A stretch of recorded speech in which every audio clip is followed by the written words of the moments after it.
Okay, good evening, ladies and gentlemen, and welcome to Monday, May 17th, 2010. It's now 7:04, and we're going to call to order the City Council meeting.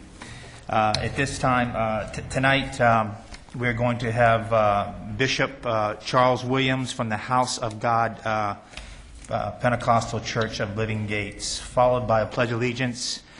Councilman Burgess, if you'll do that for us, along with the police explorers. But everyone please rise. Shall we pray? Father in heaven, in Jesus' name, we come before thy throne of grace, thy throne of mercy. We come with bowed heads and humble hearts. Lord, we come this evening, the God of mercy. You are our Father, and we are your children, and we are in need of your help. You said without you we can't do nothing. But in all our ways, we must acknowledge you, and you will direct our path. Lord, we need your presence in the building today. Lord, lower down in your storehouse of wisdom. Look on our mayor and our vice mayor and the ones, oh God, that is laboring over the business of this city. Oh God, lower them down in your storehouse. Crown them with wisdom, knowledge, and understanding that whatever decision they make, Lord, will be a blessing to the city, and not only that, the citizens of Homestead. We pray thy blessing upon them in Jesus' name. These blessings we ask. In Jesus' name, amen. Amen. Honor guard, Lieutenant Gary Cruz.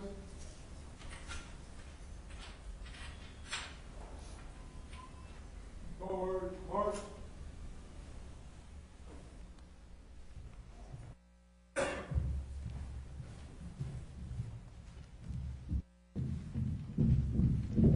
Left wheel, march. Honor guard, halt. President, arms. Would everybody please join me in pledging this great nation and our great flag?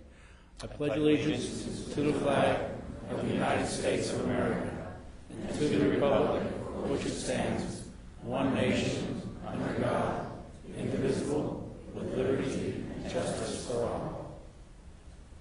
Order, arms. Right, face.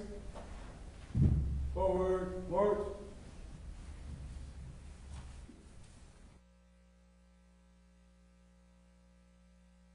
Please be seated.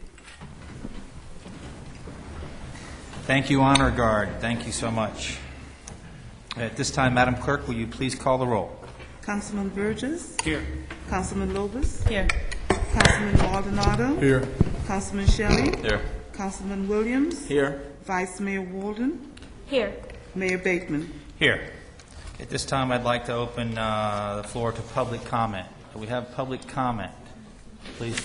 Yes, sir. Please come to the podium and state your name and address for the record.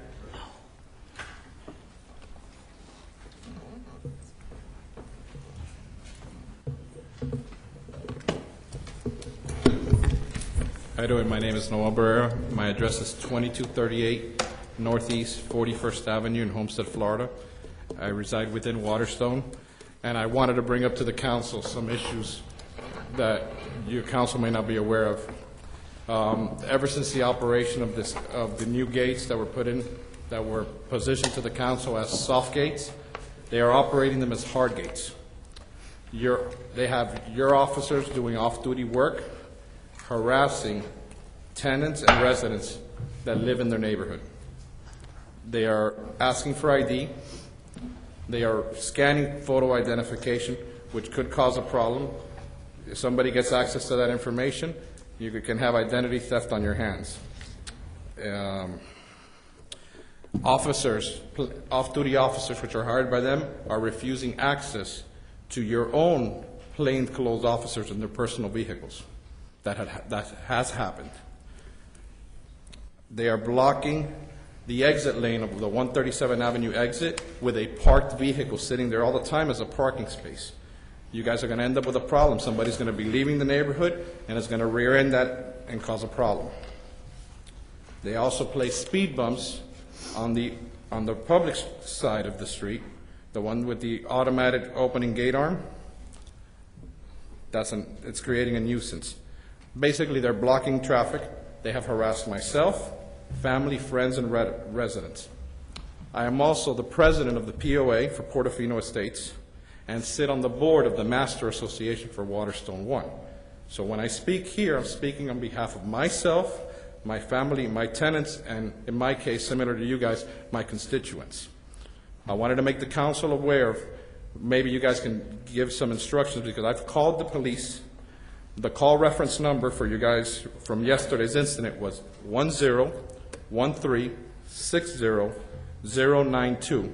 So you guys can look that up on file, as to instruct the police on what they can or cannot do, because the police says that legally they can't do anything.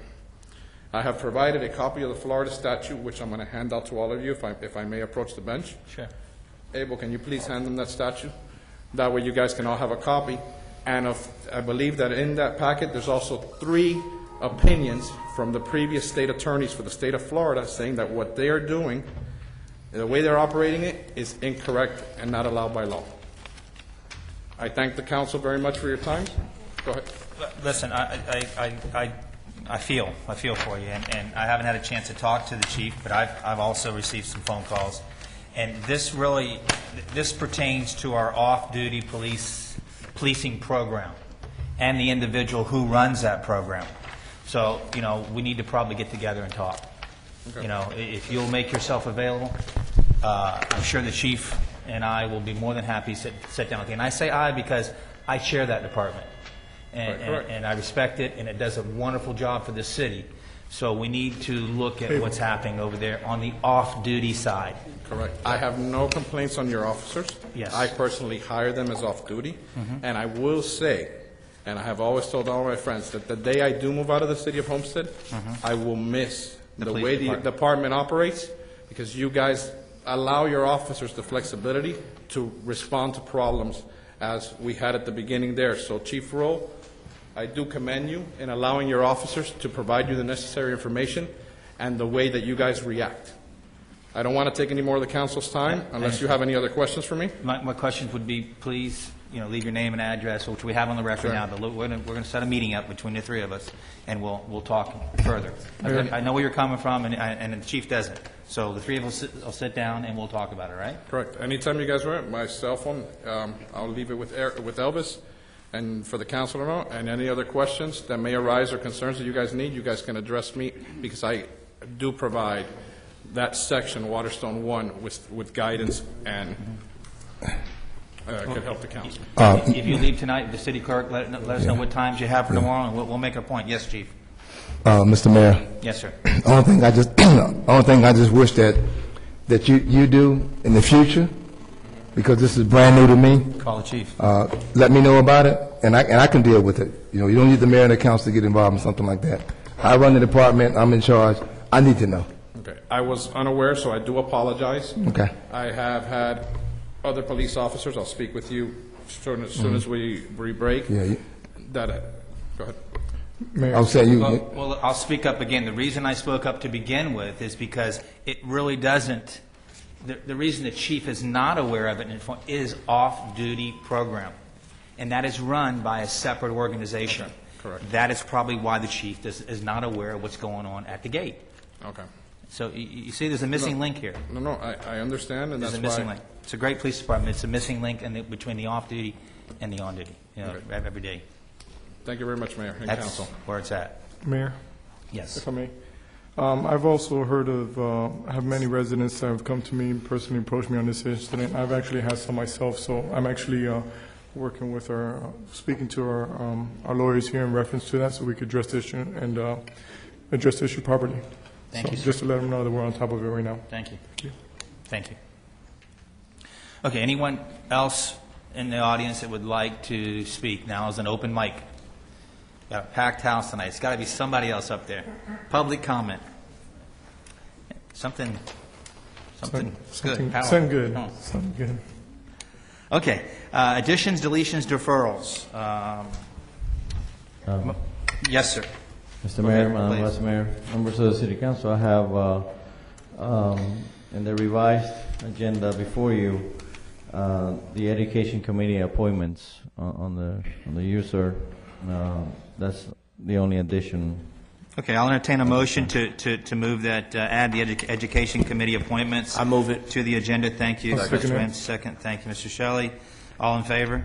Aye. Okay. Do we want to take that now?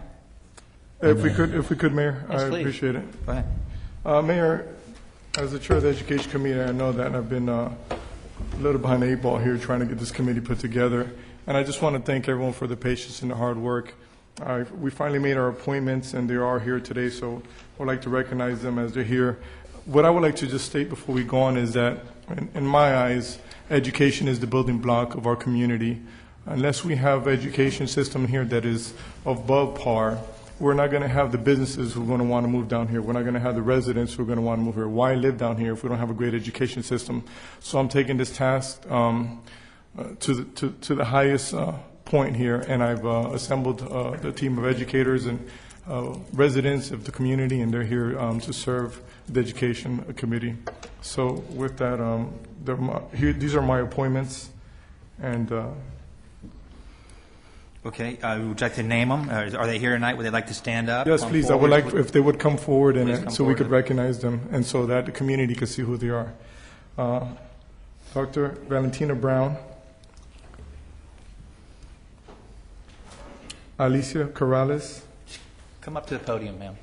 You got a camera? Cecilia McGrath, Michael, Dr. Jim Trantham, Carlos Salgado, and Willie Wamble. Good-looking group.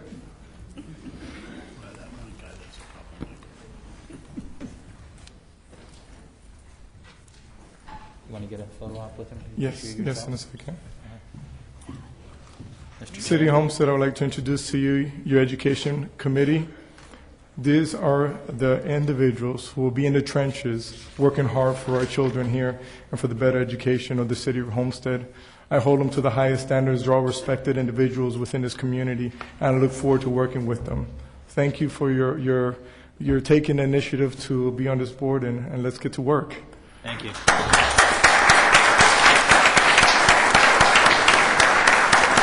One second, sir. Let's hold up 1 second. We'll get a picture with the education chair, the tall, good-looking guy. I'm the short, good-looking guy.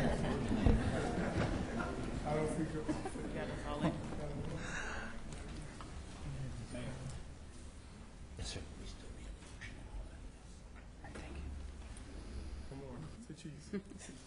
Thank you.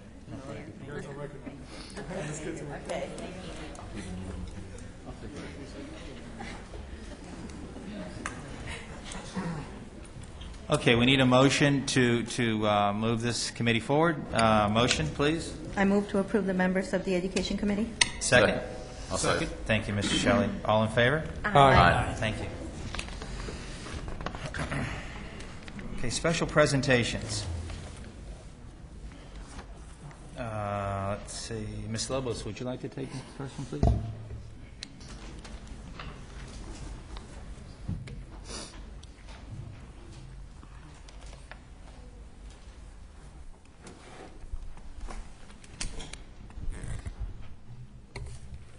Hello, good evening, everybody. And the first presentation that we will be doing tonight is to Ms. Carrie Lynn Latour, so if she can please join me at the podium.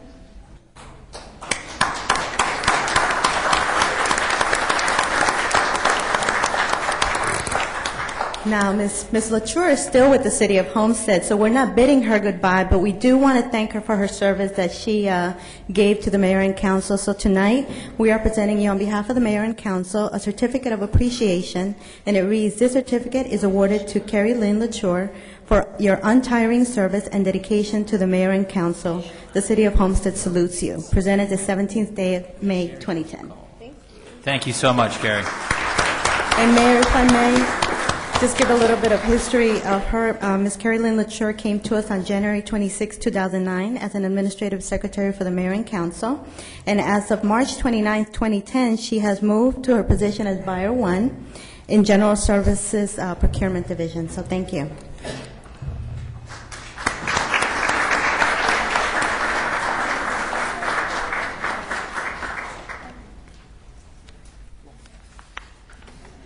Okay, we'll move to item B, M&M Associates foreclosure presentation. Mr. Miko? Mayor? Yes, sir. This is mine. Okay. Obviously, we campaigned in reference to the foreclosures. I went out into the community. This is a company here in Homestead that I've seen help many of our members in our community with the foreclosure issue. If we could have a few minutes so that M&RM and Associates can have a 5-minute presentation in reference to what are the services what the goal here is to educate our citizens and let them know of what type of help is out there, what they can do to prevent the foreclosure. And so I've asked Mr. Miko and his staff to come present to the city. And this is my first effort to get this going with dealing with the foreclosures. So Mr. Miko is here on my behalf for the city of Homestead. Mr. Miko, please. By all means.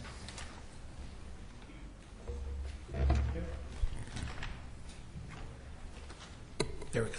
Good afternoon, City Council. My name is Michael Meikle. I reside at 2108 Northeast 39th Terrace, Homestead, Florida, in Waterstone. We run a small office out of US 1 in the corner of Lucy, right in the shopping center with Dunkin' Donuts and all the other good stuff. But we found that we've been here for about a year doing some good work, and we found that a lot of our residents are not very educated about how do they get themselves out of trouble once they've gotten into trouble. They've gotten behind on their mortgage, or they just have great difficulty paying the mortgage.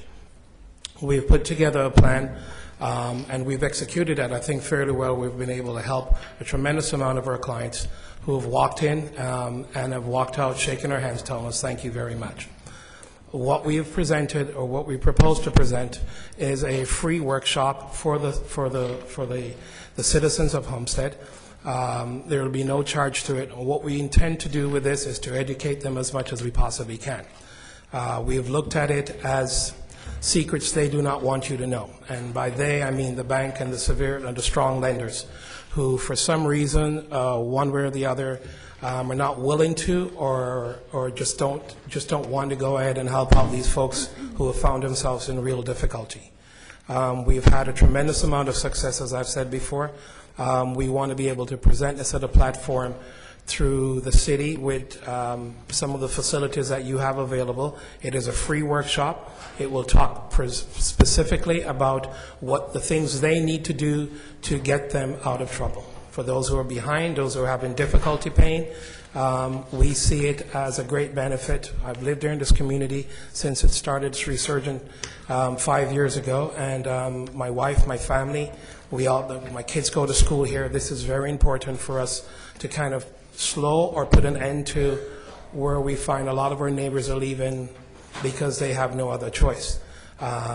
If you look at some of the handouts or the handouts that I've offered, we have done a couple of samplings of folks who've lived in our community or do live in our community who have gone from $2,100 mortgage payment to $1,100 mortgage payment. And that's a significant number when you're talking about saving your home, keeping food on the table, paying your general bills, and able to keep up with your mortgage. So we want to offer a free workshop, and there's no charge. We're going to bring all the tools that are available that we have in the office. We're going to bring that to the workshop, and our crew will be there, our staff will be there. We have a lot of volunteers that are coming on deck, but we really want to make this a success if we could save one home at a time, and we can do that consistently, we can make a change or make a difference. And that is our ultimate goal. I want to thank you for your time. We do have the handouts. I also prepared a small disc which will walk you through the presentation as we have it. But any questions that you have will be answered. We're accessible. We're right on the corner. We have 2 offices, one in Hialeah and one here in Homestead. But this is our spot. This is where we live. This is where we do our thing. This is where we want to make a difference. And we want to channel it through the city and get this thing done. And as I said, if we can help one person out of the whole deal, and we're able to save one home, then we've carried a good message. If we're able to do 30% of who walks through the door, then we've done a tremendous job for the folks that are living in this community. I want to thank you so much for your time. Thank you. Thank you. Mr. Mayor, I just would like to, through the chair, I would like to direct the city manager maybe to help him with the locations in Dennis. The free workshops that we want to provide, if we could provide it in maybe their new facility. The community center. We have the Homestead Pavilion, somewhere maybe the FICO Williams Center, and Councilman Williams, if you will give me a hand with that. And at least if we could do 3 workshops, they're all going to be free for the community. Bring your questions, your forms, and let's help this community get back on track. Let's make sure that we don't lose any more residents here because they didn't have an answer because no one went out and helped them in this issue. And so, like I said, this is my first attempt to help out the city of Homestead. And know with this information, information is powerful. So if we could get this to our community, I think we did a great service for our community. So, thank you. Thank you, Mr. Maldonado. Mr. Meagle, thank you so much. We appreciate you, taking your time and coming down here, offering your services free of charge. Yes, Mr. Williams. Through the chair, to my colleague, Mr. Maldonado, what time frame are you looking to do this? They're ready to go. So we are ready to go. Next week? Okay, my only logistically is to get the word out, so that's why I'm asking, because if I need to mobilize some of the nonprofits in my district, we need a little time, especially for Sundays, where we can announce it in churches. Yes. With most of the majority of the people. They're ready to go. It's just an issue of just go ahead and set it out, make sure we have enough time that the word gets out, and so we could. They're ready to go, but as long as we plan it properly. We'll put out the word by every means that we have available at this point, and we'll start moving towards getting our first meeting. Perhaps the first meeting can take place while Councilman Williams sets up something in the FICO Williams Center. Maybe we can start in another location right away. So they're ready to move. We do want to take advantage of that. We capture without leaving anybody out. The folks in the Southwest area can very well come over, whatever the other locations are. But we'll concentrate on those areas as we move along. So we'll start as soon as we can, as soon as possible, hopefully within a week. Thank you. Vice Mayor Wallman. Yes, I see Mike Dill back there, and I'm sure that Mike Dill, he's the editor of the News Leader, so I'm sure if you work together with Michael, that Mr. Maldonado, he will certainly do his best to get the word out.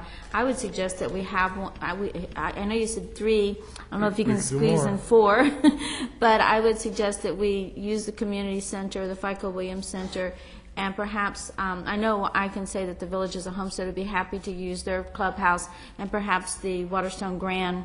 Where's our gentleman that just spoke from Waterstone? He left already. He left. But, well, you're Waterstone. I'm sure that that they would offer up their clubhouse as well. And hopefully there'll be standing room only to prevent not people that are already going through the process. I've sold real estate for over 30 years, so I understand exactly what you're talking about. And there's a true problem nationwide, but particularly we have our own problems here. So I thank you, Councilman, for bringing this wonderful project forward to us. And I know that citizens, as you're listening to this telecast, just know that you can contact the city and they will be able to tell you what the dates are, because this is the best way to educate. This is the best way to communicate, because a lot of people watch this. So thank you very much, and thank you, Councilman. Thank you. Thank you. Mr. Mayor. Thank you, Vice Mayor. Yes, Mr. Shelley. And I have one other suggestion as well, is maybe go ahead and have somebody videotape one of these workshops so we can put it on the website and also maybe run it on our TV station, so that way anybody that can't make the workshop has access to it on their own time as well. That way we get to more people. Thank you. Item C, Mr. Shelley. That's mine. Yes, I'd like to introduce an esteemed attorney, Ms. Monica Gordo, who's running for as a judicial candidate for Group 62. So I wanted to give her an opportunity to invite her out here tonight to tell you a little bit about herself, why she's running for judge, and why she would make a very good judge. Good evening. Sort of short. My name is Monica Gordo. I want to first of all thank the mayor and Councilman Shelley and all of the council for having me here this evening. I want to tell you a little bit about me. I'm born and raised in Dade County. I've been an assistant state attorney trying major cases with Kathy Rundle's office for the last 11 years. I'm running for circuit court judge in an open seat created by a judge's retirement. There is another person running in my race. As an assistant state attorney, I've worked very hard to protect this community. I've worked hard to put away violent career criminals when it was appropriate, child murderers. I've prosecuted serial rapist cases. I most recently prosecuted the case of this 9-year-old little girl that was murdered in Liberty City. You may have heard of the case, Sherdavia Jenkins. A park was recently dedicated in her name. I've worked tirelessly for this community, mostly because I have a complete passion for our community. I'm born and raised here, and I'm a wife and a mother. I have 2 boys, and I think it's very important to have people in our system that really care about this community. I've also worked very tirelessly and hard to make sure that all citizens' rights and constitutional rights were protected. I'm a big believer in doing things the right way and looking for justice under the right safeguards and constitutional safeguards. I now seek to go to the bench, and as a public servant, I've been out here working for the public. I'm kind of running a grassroots campaign. My race is Dade County wide, so it goes all the way from Florida City to the Dade County Broward line, from Miami Beach, Sunny Isles, and Aventura, all the way to the other side west of the county. And mine is a grassroots campaign in the sense that I need, every time I come out and meet people, if they're impressed by me or they look up my credentials on the website and they like me, to really come out and remember me and vote for me on August 24th. I thank you for your time. I will tell you that I am the only candidate in my race who's dedicated her whole career to public service, the only candidate in my race who's born and raised in Dade County, and that I promise that if I'm elected, I will faithfully uphold the laws of our county and make sure that I perform my function ethically and appropriately. I'm honored to have had the time to speak to you tonight. I've left my endorsement cards, and I hope that you all consider supporting me. Thank you, Mayor and Council. Thank you, Ms. Gordon.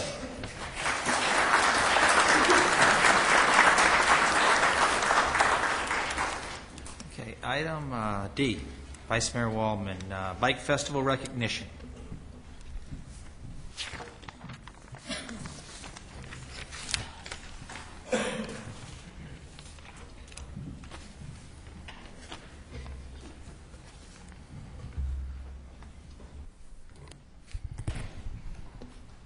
If you think you were short, try living in my shoes for a day. Okay. I have several items on the agenda tonight, but the first one is so dear to me because last year we had our first annual bicycle festival and the Greenway, Biscayne Everglades Greenway Bike Festival. And this year, with the help of the executive director from Main Street, we were able to put together the second annual bicycle festival, and it was such a wonderful experience. I first want to bring Yvonne Knowles forward. If you'll come up here and join me. I know this is going to sound corny, but you know that song that Bette Midler sings, the wind beneath my wings? Let me tell you, this woman is the wind beneath my wings. She's done so very much to help. She has her heart, her soul into this project. And when I first brought it to her last year, we were totally on our own. And this year, I want to thank our fine city, our city manager, our council, just everybody that helped us, and we're going to show that tonight with a little appreciation towards you. And I'd like for Yvonne to say a few words. Thank you, Judy. Every organization, every event needs a great chairman, and we had it in Judy Waldman. Our vice mayor really led the way, connected us with Miami-Dade County, and I know she's going to recognize Mr. Kerwin, who's here shortly, but I do want to thank Miami-Dade County for coming up and helping us tremendously with our printing of our brochure and poster. Tom Burton, who is here from Everglades Bicycle Club, who really is the one who taught me all about bike rides and how to run them and how to do the rest stops and everything. And every time I had a question, he was right there to answer them. And there are a lot of people who make these events successful. but it's really the community that gets out there and shows up and works as volunteers that helps put on these events, and we can't do it without you. And I'm so grateful for all the volunteers who showed up and made this a successful event. It was an extraordinary community effort, and I'm very, very grateful for all your support. Thank you. Thank you, Yvonne. Not only did we have wonderful volunteers, we had wonderful sponsors as well. You know, we had so many people, all the food was donated, thank God for Dade County Parks and Recs, because they have opened their hearts to me last year and again this year, and we work closely on the Trailway together anyway, but they did all the printing, and I want to show you these beautiful posters. And of course, I have to give credit where credit is due. Yvonne Knowles did this, but this is, well, yes, you did. Well, yeah, with Miami-Dade County. Yes, but she helped design it. You designed it? Debbie Smith did. Okay. All right, I'm trying to give her credit, and she just keeps throwing it right back at me. But she did a lot of work on this poster. How's that? And they were printed by Miami-Dade County Parks and Recs, and they're beautiful. And we're calling this we're going to try to make this like the Coconut Grove posters, because our first poster last year, if you haven't seen that one, it was just gorgeous. And this is the second one, and we're going to have a different one every single year. So I have quite a few names I'd like to mention. I know a lot of them are not here tonight. However, their name is certainly worth mentioning, and I appreciate everything. So here we go.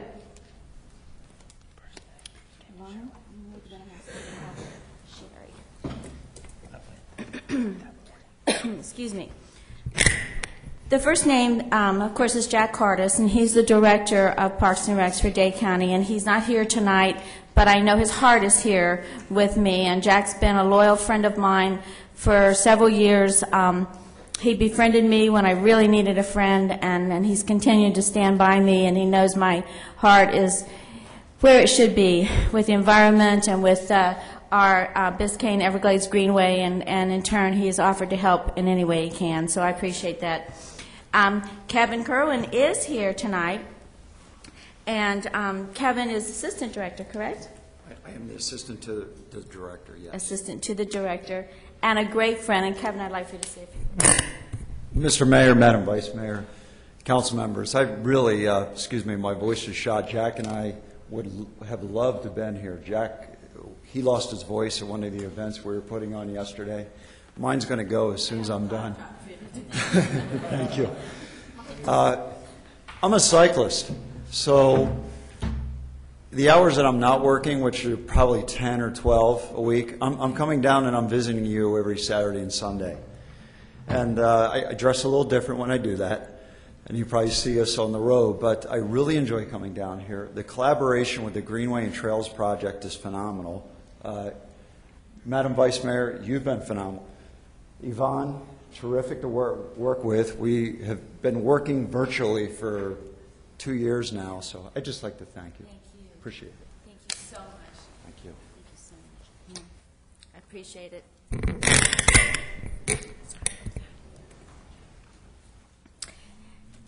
Yvonne, is Mary here? Mary Brook? No, Mary couldn't be here, but if you'd like to say, well, I'll just mention their names. Mary Brook and Debbie Frost. They helped with the posters. They did so much work. Mayor, I don't know if you realize just how much of a partnership we do have with the Dade County Parks and Recs Department. I can call on them whenever I need them, and they do the same with me, and it's a wonderful partnership, and I'd love for you to meet Jack Cardis. He's a great man. Thank you very much for what you've done for us. All right, now, we have, I have to ask a question first.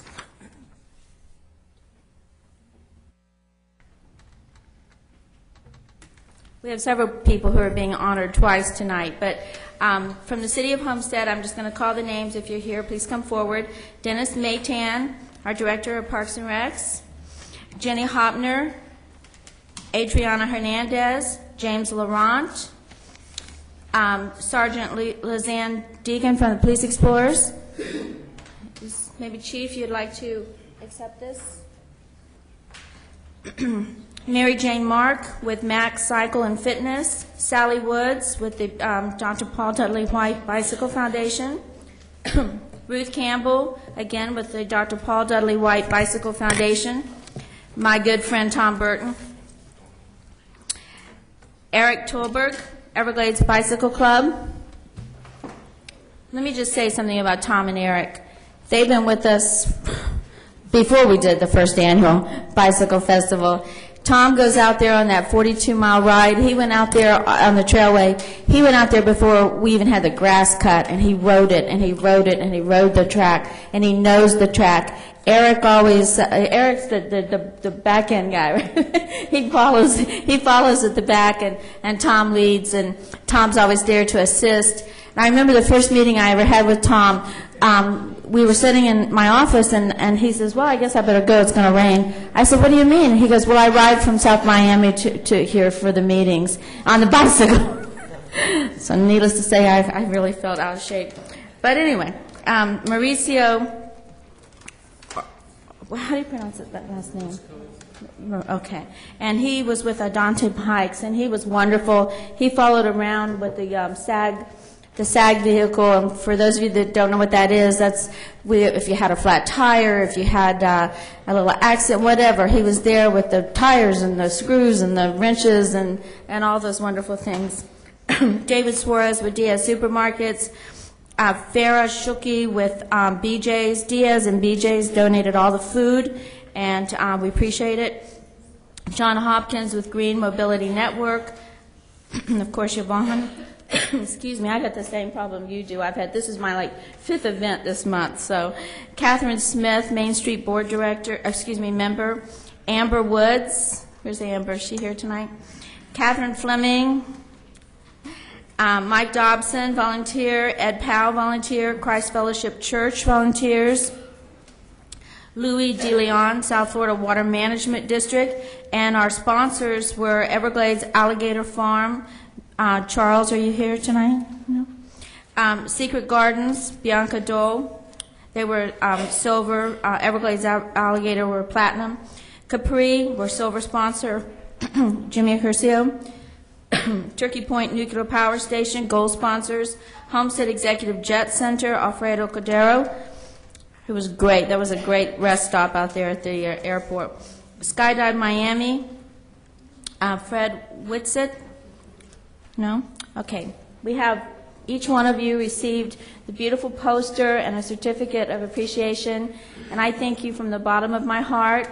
And by the way, Kevin, the Dade County Bicycle Group, there were 4 guys, they rode, and they kind of didn't realize when we were getting all the information that we were going to use them next year too. They're going to give us suggestions and be a part of our team. So thank you so much. I'd like to get a photo with all of you.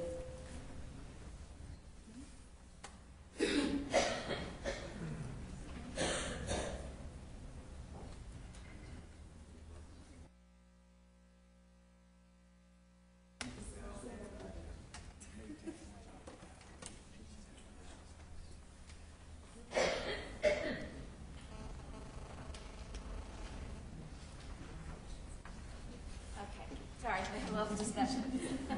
Okay, are you ready? Can we get, where would you like this? Okay.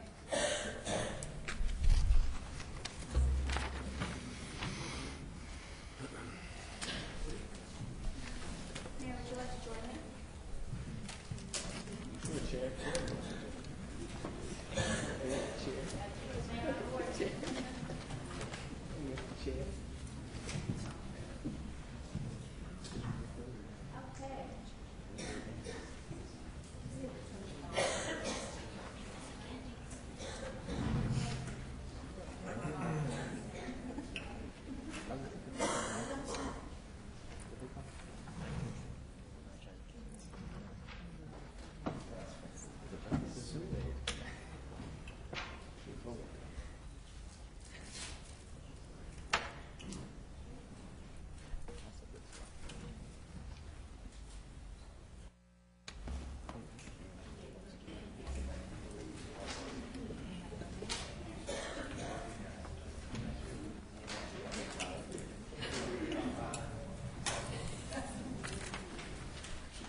Okay.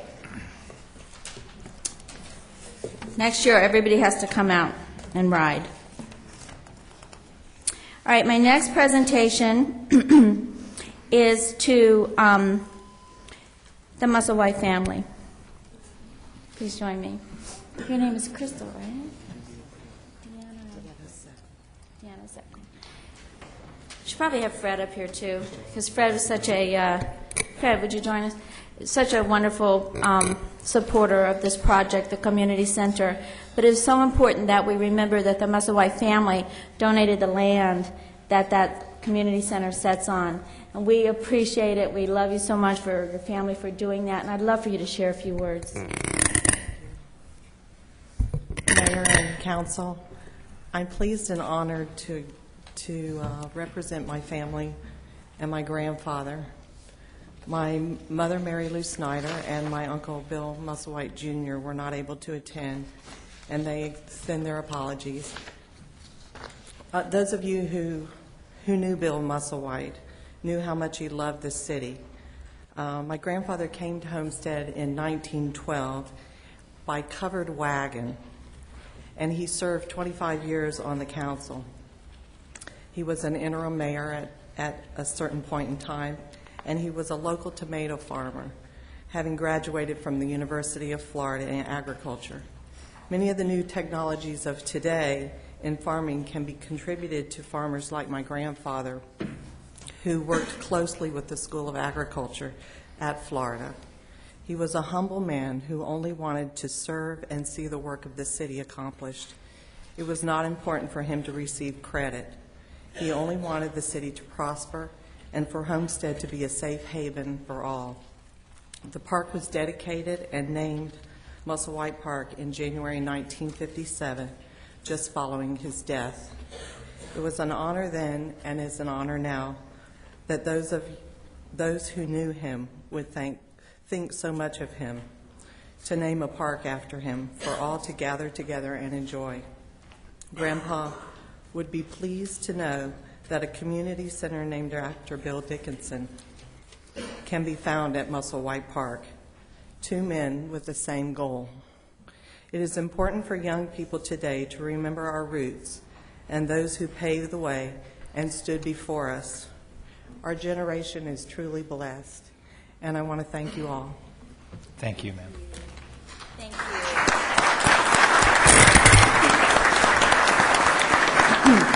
Fred, I want you to say something in just a minute, but for right now, I'd like to read this proclamation for you. Whereas William Musselwhite served as a council member for the city of Homestead for 27 years, from 1930 to 1957, and whereas during his tenure with the city of Homestead, William Musselwhite was instrumental in projects that improved the city of Homestead, and whereas it was William Musselwhite's belief that parks make the city, and thus Musselwhite Park was named in his honor. God bless him, right? Whereas William Musselwhite forever enriched the lives of the citizens of the city of Homestead, and whereas William Musselwhite will be remembered for his untiring dedication and enormous contributions to the city of Homestead. Now, therefore, I, Stephen C. Bateman, the mayor of the city of Homestead, Florida, do hereby proclaim Saturday, May 8th, 2010, as William Musselwhite Day in Homestead. Congratulations. And we have a little more something here. But Fred, would you like to say a few words? Fred Rhodes, our former mayor of the city of Homestead. Fred Rhodes, I was born in Homestead in 1926. My mother and father came here from Georgia in 1920. My father told me many years ago the first man he met in Homestead was Bill Musselwhite. Bill Musselwhite served on the city council for 25 years, unopposed a lot of the times. And for every meeting he attended, you got $5. It's a lot of money back in those days. But Bill Musselwhite's daughter is not here tonight. This lady's mother, she was a school teacher in Homestead for about 35 years. She's handicapped now. She's in a wheelchair. Her husband is the former chief of police in Homestead. Her brother lives in Plant City, Florida. He's always worked in agriculture.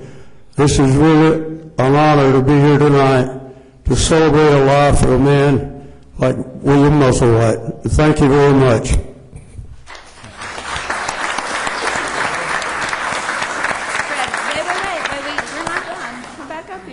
If you'll please stand in the middle, Fred, I'd like for you to help me do this. With sincere appreciation to the Musselwhite family for your dedication and many contributions to the Homestead community, May 2010, Mayor and Council, City of Homestead, we present to you this beautiful plaque.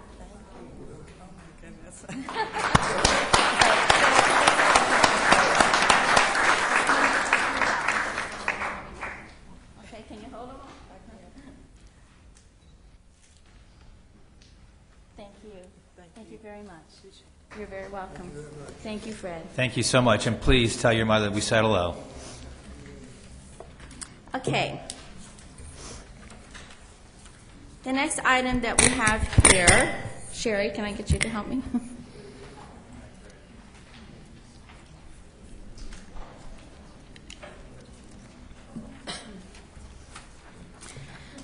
Okay. The community center opened. And it opened last weekend with a bang. I mean, it was just beautiful. And this was the wonderful lady's grandfather who donated the land that our center sits on. And there were so many people that I wanted to thank, and so many people that had their loving hand right there to help this process move along and make this a reality. So I'd like to call a few names, and I'd like to ask you to please come forward. Nicole Anderson. Thank you. Dwight Whipple. Wilhelm, is it Destine? Destine? Yes. He's not here. Okay. Benito Montanard. Did I do that bad? I probably need some help here. Wiebert Montezet. There you go. I was close. Gary Clayton, Michael Hayes, John Thomas, Leroy Smith, Virginia Velarde, Jackie Pinkleton, Joe, Big Joe, Penasino, Stephanie Abate, Jennifer Bravo, Jenny Hopner, Adriana Hernandez, James Laurent, Louis Patel, Osvaldo, there he is, my buddy. The FOP, they did the cooking. Anybody here from the FOP? And as they received their awards and their thank yous, now I'd like to introduce to you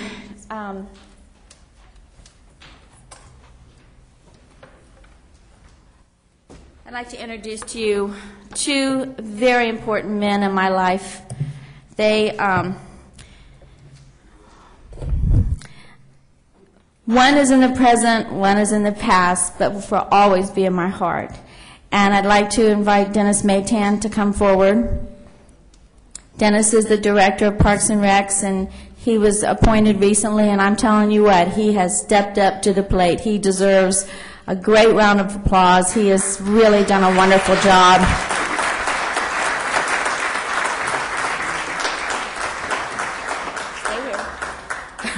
And I thank you, Dennis, because we had some scrambling to do at the last minute, and he made it beautiful.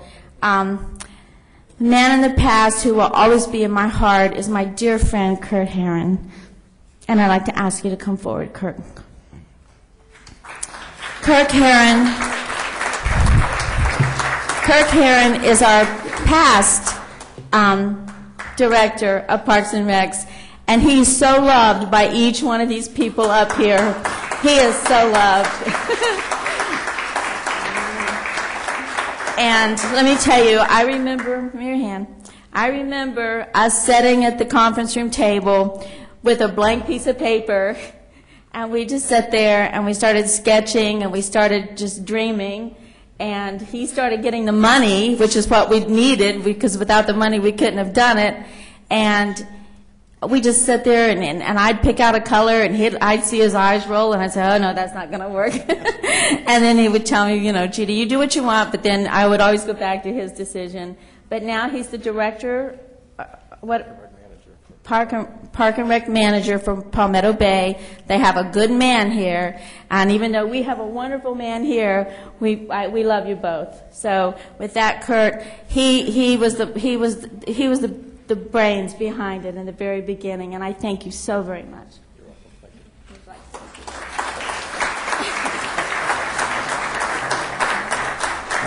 Thank you, Vice Mayor Waldman, and I just want to congratulate Homestead, Mayor Bateman, Council, Vice Mayor. There's many people in this room that also greatly contributed to this project. You should be very, very proud. You've got a landmark facility now in the city of Homestead, so best wishes to you. Thanks very much. Thank you, Mr. Herron. I go back with Mr. Herron to 95, 96, 97, when I chaired the Park and Recs back in those years, and you did a great job for us, and I appreciate that. Now you can see what's come to fruition. I'd like to thank the mayor, vice mayor, and all the councilmen, and Sergio, and my staff who pulled it up through on May 8th. We had over 500 people come in to it. We already got 30 new members. We already got people already trying to book in the banquet, so it's been a great success, and everybody in Homestead should be glad and proud of the new community center. Thank you. Thank you, sir. Before we leave, because we need to get a picture, I want to introduce Carrie Floody. She's our new part-time person at the community center, so you'll see her there when you come around. And if we could get a picture up here, I really would appreciate it. Carrie, come on.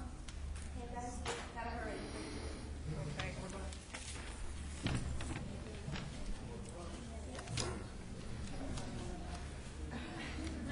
Get up front, Carrie.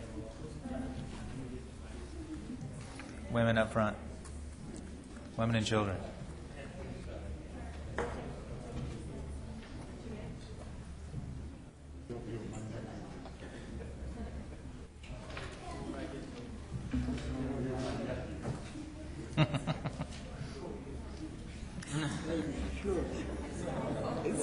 Get out front.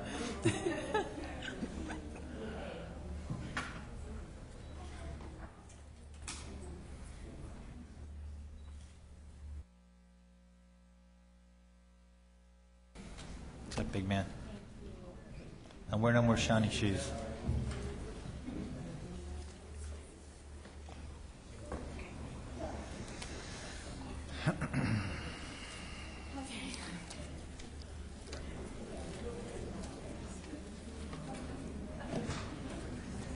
Okay, last but not least,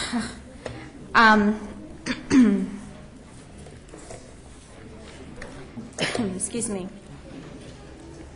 I'd like to just take a few minutes to thank the volunteers that were with VITA. Homestead and the IRS offered free tax return preparation for members of this community by volunteers throughout this last tax season. The service was offered at the Homestead YMCA on Saturdays, and as volunteers, they are trained using material provided by the IRS and provided services in filling out various IRS forms with refunds back in less than half the usual time. The volunteers were versed in the latest tax law changes for the tax year 2009, such as earned income tax credit, first-time homebuyer credit, education credit, and many other tax savings. These volunteers are to be commended for taking time out of their busy lives to help with the IRS initiative. I won't comment on that. I know that many of us don't like to hear the word IRS, but we need to thank our volunteers. Many thanks to Barbara, how do you pronounce her last name? It's A-C-E-B-A-L. I apologize if I'm not pronouncing it right. Aspel. IRS Senior Tax Consultant, for bringing this service to Homestead. I'd also like to introduce to you Yamal N. Cosmet. She is with Mario Diaz-Ballard's office, and she would like to say a few words. We have some awards, and she has some as well. Hi, good evening. My name is Yamal from Congressman Mario Diaz-Ballard, and I'm here on the Congressman's behalf. It is an honor to be here today to present congressional recognition certificates to Barbara Alcibal and the volunteers. As we all know, the VITA program offers free tax help to low to moderate income individuals who cannot prepare their own tax returns. The volunteers of the VITA program play a very important role in assisting these individuals.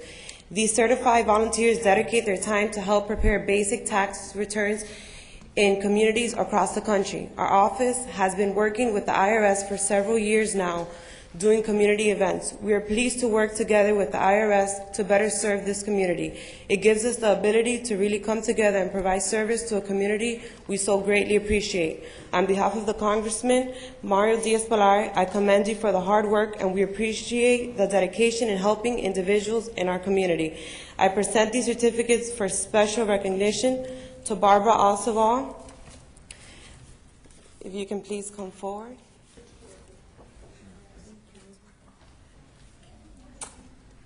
I'd also, we're going to be doing this together. We didn't know we were doing this together tonight. So again, I would like to present this as well. This is a certificate of appreciation and appreciation for your dedication and contributions to the Homestead community. Thank you. Okay, so why don't we wait and get a picture at the very end with everybody, if that's okay. Okay. Marissa McFlanny Lindsay.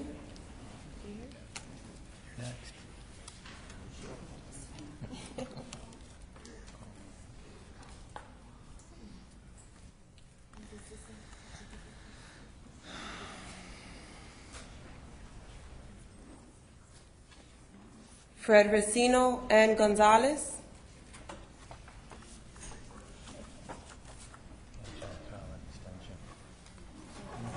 Julie Aister.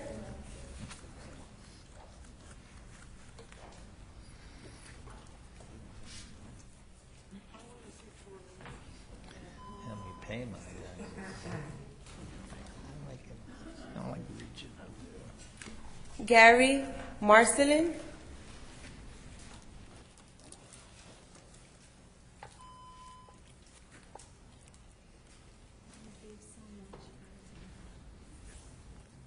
Dalia Barichetter.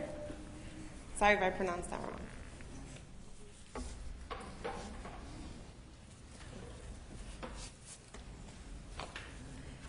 Mildred Jordan.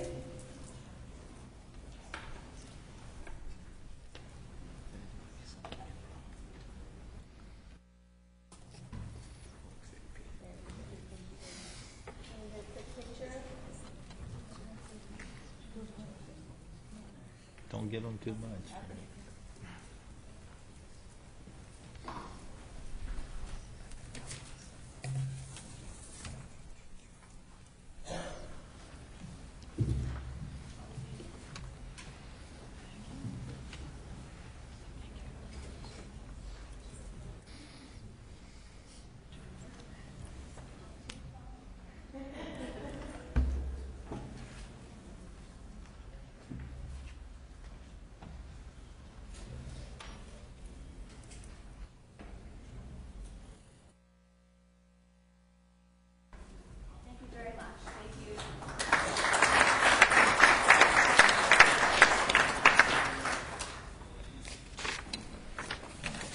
Okay, item H. Mr. Williams. Yes, sir, Mayor. Thank you so very much.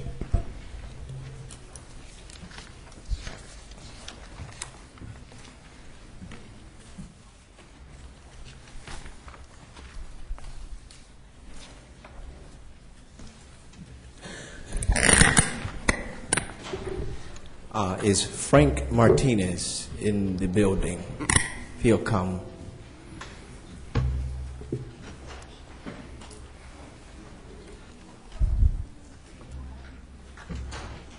Mayor, this is Mayor and members of the council, city council, members of the city council, members of the city council.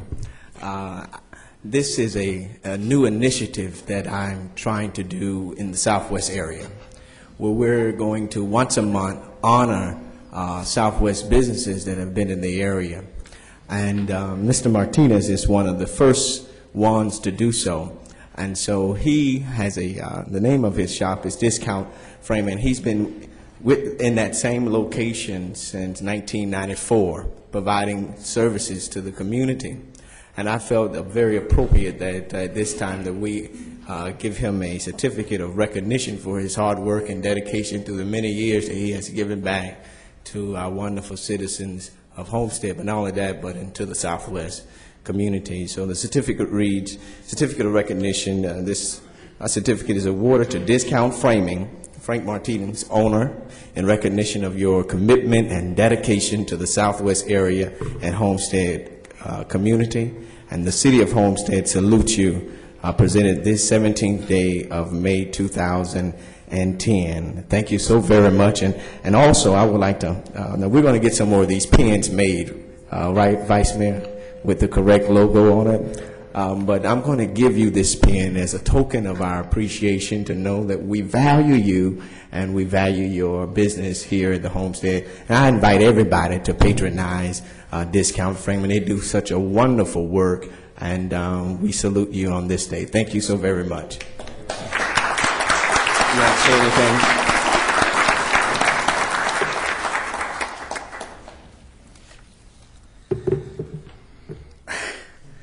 Well, to those who don't know me, my name is Frank. I've been in business in Homestead since 1994, and as a local business owner, I've experienced many great experiences dealing with the small community. I've really enjoyed it, and I've made a lot of people happy and made a lot of friends, and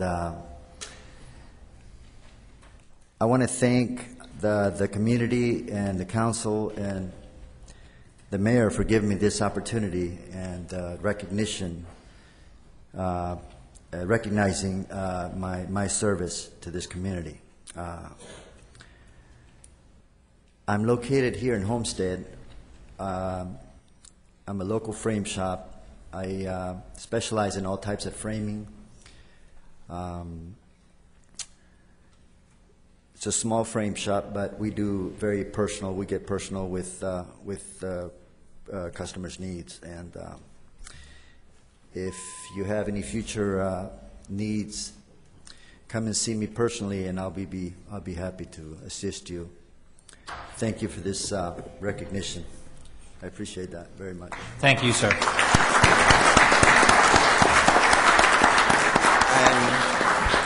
He has such a great title for his store, Discount Framing.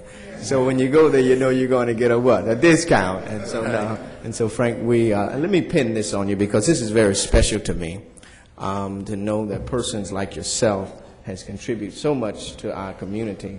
And we ride by every day and know that the commitment that you have given and providing jobs, it goes a long way, and we salute you today. Thank you again. Thank you very much. Thank you. Thank you. Thank you.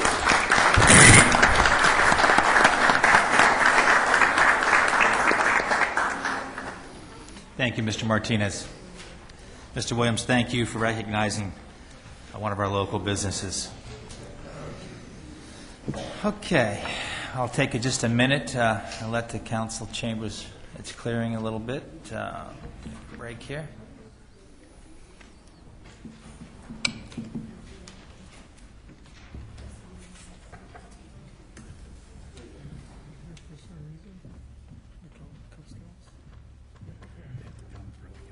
Yeah, Vice Mayor, would you take mine also? I will be I didn't know if you were going to stay the whole meeting, but I filled it out for you. I endorse this, Gordo.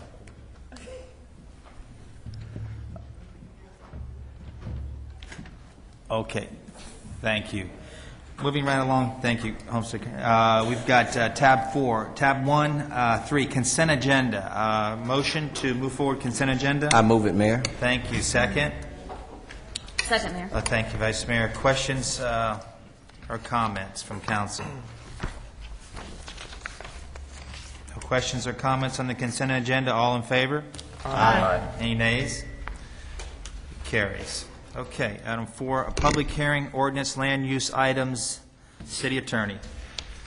Thank you, Mr. Mayor. Please be advised that the following items on the agenda are quasi-judicial in nature. If you wish to comment on any of these items, please indicate the item number you'd like to address when the announcement regarding the quasi-judicial item is made. An opportunity for persons to speak on each item will be made available after the applicant and staff have made their presentation. Swearing in. All testimony, including public testimony and evidence, will be made under oath or affirmation. Additionally, each person who gives testimony may be subject to cross-examination. If you do not wish either to be cross-examined or sworn, your testimony will be given its due weight. The general public will not be permitted to cross-examine witnesses, but the public may request the council to ask questions of staff or witnesses on their behalf. The full agenda packet on each item is hereby entered into the record. Persons representing organizations must present evidence of their authority to speak for the organization. Further details of the quasi-judicial procedures may be obtained from the clerk. In accordance with Code Section 2591, any lobbyist must register before addressing the council on any of the following items. At this time, council members must disclose any ex-parte communications concerning items on the agenda. At this time, the clerk will swear in any persons who wish to testify in the quasi-judicial item. Would you please stand, raise your right hand, and repeat after me?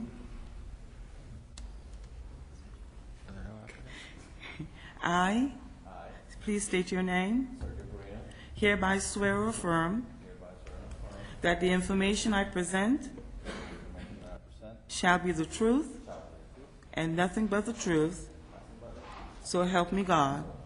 You may be seated.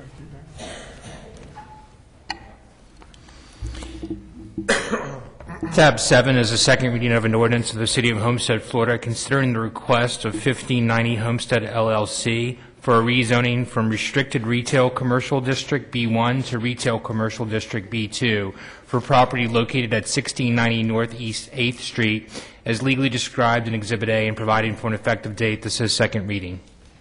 I'll entertain a motion to move forward. I move it. Thank you. Second. Thank you, Mr. Shelley. Staff report. Yes, Mr. Mayor, Madam Vice Mayor, members of the City Council. If you recall, on first reading, this application came before you, and in essence is, as our city attorney stated, a rezoning from B1 to B2. The current use of the property is the combination of retail and storage. The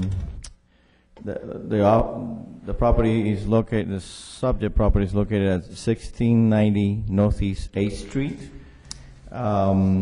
If you recall, during the proceedings, there were questions raised concerning the potential uses that will be allowed under the B2 district and whether or not those uses will be raising concerns as to, as compared to the B1 type uses that we normally have along the Campbell corridor.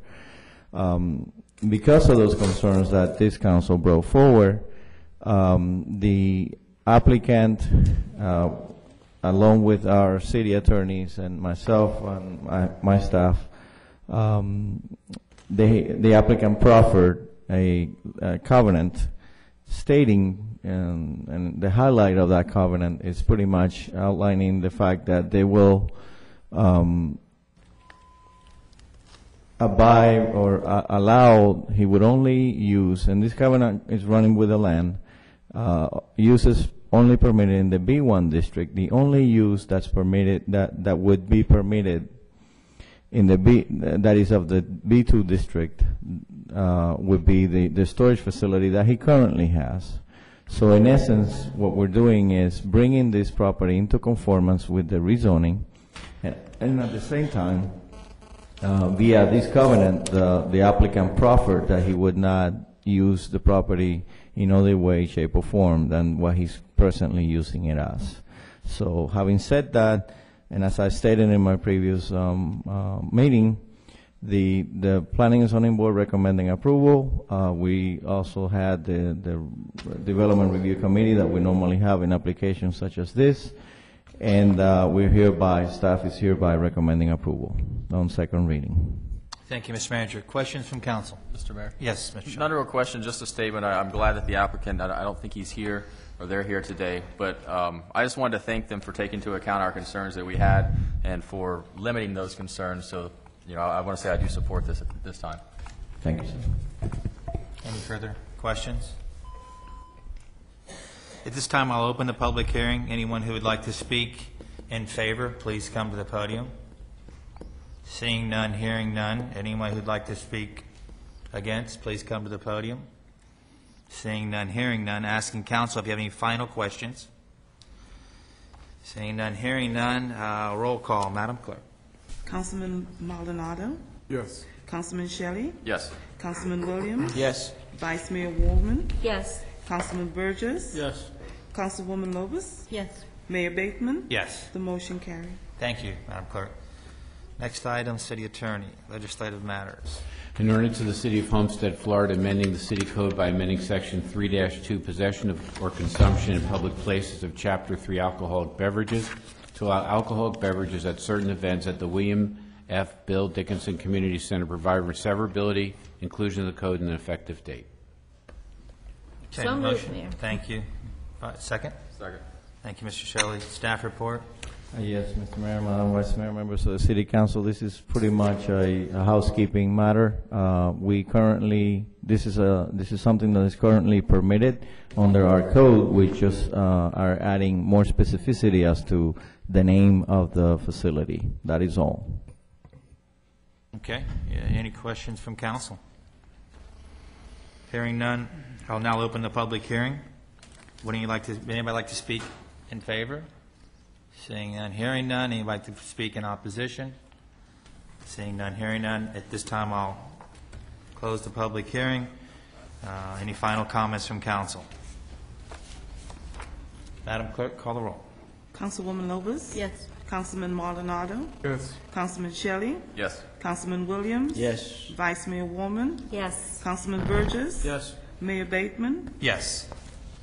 The motion carries. Thank you. Second reading, next item. An ordinance of the City of Homestead, Florida, amending the City Code of Ordinances by amending Chapter 22.5 Retirement Plans, Article 6, new elected officials and senior management retirement system, and Section 22.5302 definitions by creating a new Section 22.5309 federal tax provisions to comply with provisions of the Internal Revenue Code, providing for severability, inclusion of the code, conflicts, and an effective date. Second reading and public hearing.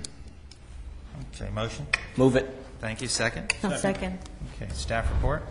Yes, sir. This came before you as well. What we're doing basically is a housekeeping matter to modify the code so that it is in compliance with the IRS as it pertains to certain provisions to maintain the retirement system's tax qualified status.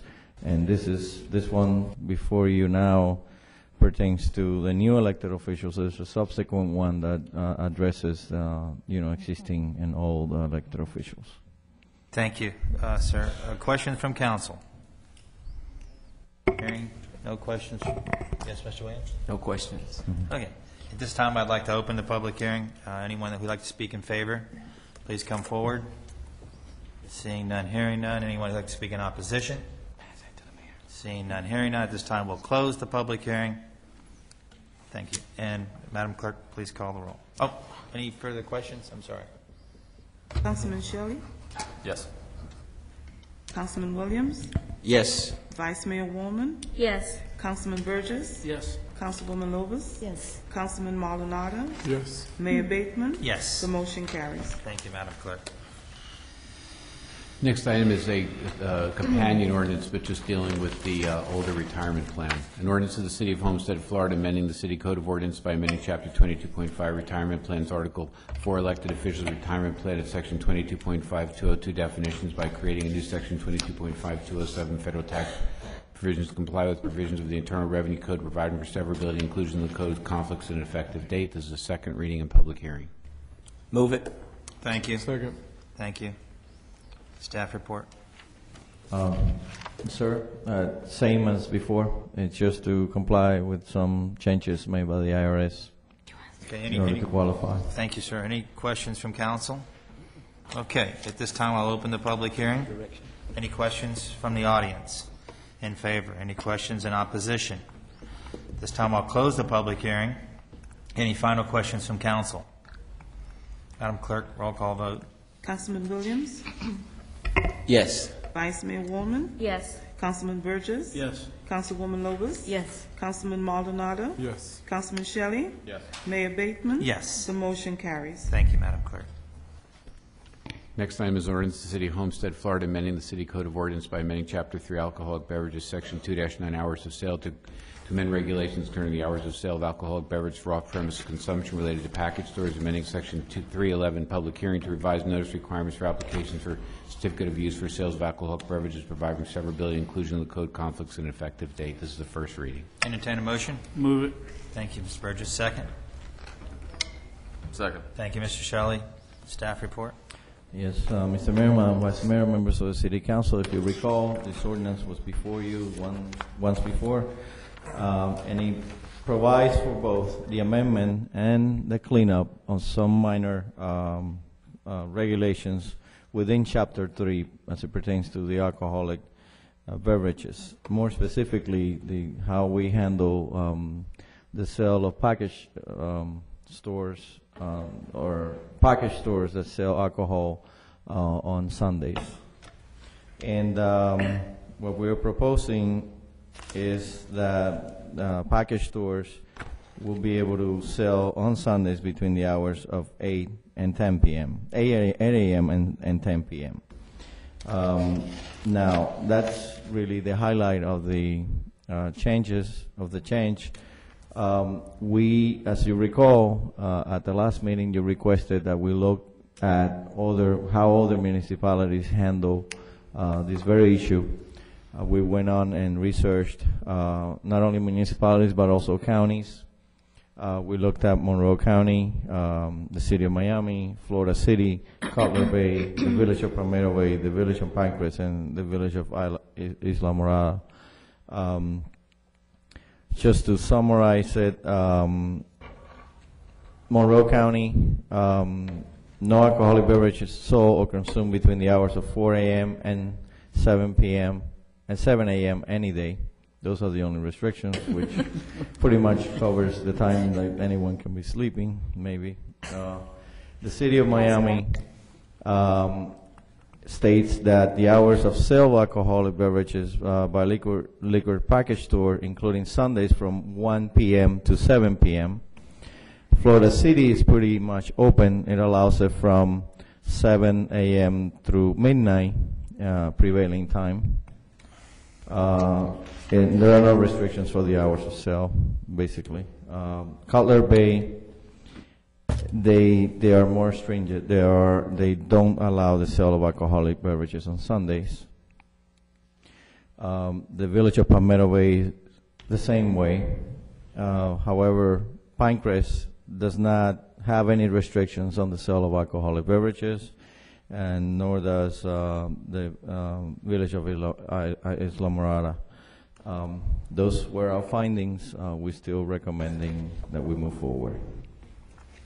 Okay, council, discussion. Yes. After looking at it, it looks like it's a tie because Monroe County does no, Cutler Bay no, and Villages of Palmetto Bay is no, and Village of Pinecrest and the other, and then City of Miami is half a day. So it didn't matter to me because I'm not going to be supporting it anyway. I'm going to be voting no on this for the simple reasons that I'm following the city, Miami-Dade County. There's no sale on that day, and so I'll be voting no. Any further? Yes, Vice Mayor. I'm going to say what I said at the last meeting when we discussed this. And I believe I said something to the effect that I'm an old-fashioned girl, and I still don't believe that you should be selling liquor in a package store during church hours.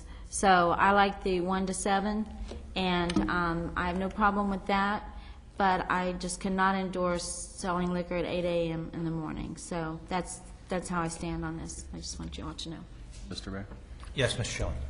I have a similar sentiment to the Vice Mayor in that after looking at this, the one thing I don't want to do is handcuff our local businesses here in the city of Homestead. When you have Florida City that doesn't really have any restrictions, Monroe County doesn't have any restrictions other than the 4 to 7, but very minor restrictions. And so I don't want it to put it in a situation where our businesses are less competitive than the other surrounding cities. But at the same time, I think I would support the 1 o'clock start time versus, say, the 8 a.m. Part of me doesn't want to vote for the Sunday sale at all, but at the same time, I look at the businesses and I want to make sure that they can stay competitive and that they have an option. So for that, I would support it and with a limited time. Okay, any further Mr. discussion? Mayor. Yes, Mr. Burgess. I've spoke to one of the owners here in town briefly. In fact, I met him tonight. Mr. Alvarez is out there in the audience. and he was stating, I mean, I just happened to run into him as I walked in, and he was stating that while Sedano's business is up on a monthly numbers, his is that he owns the mega discount liquor next door.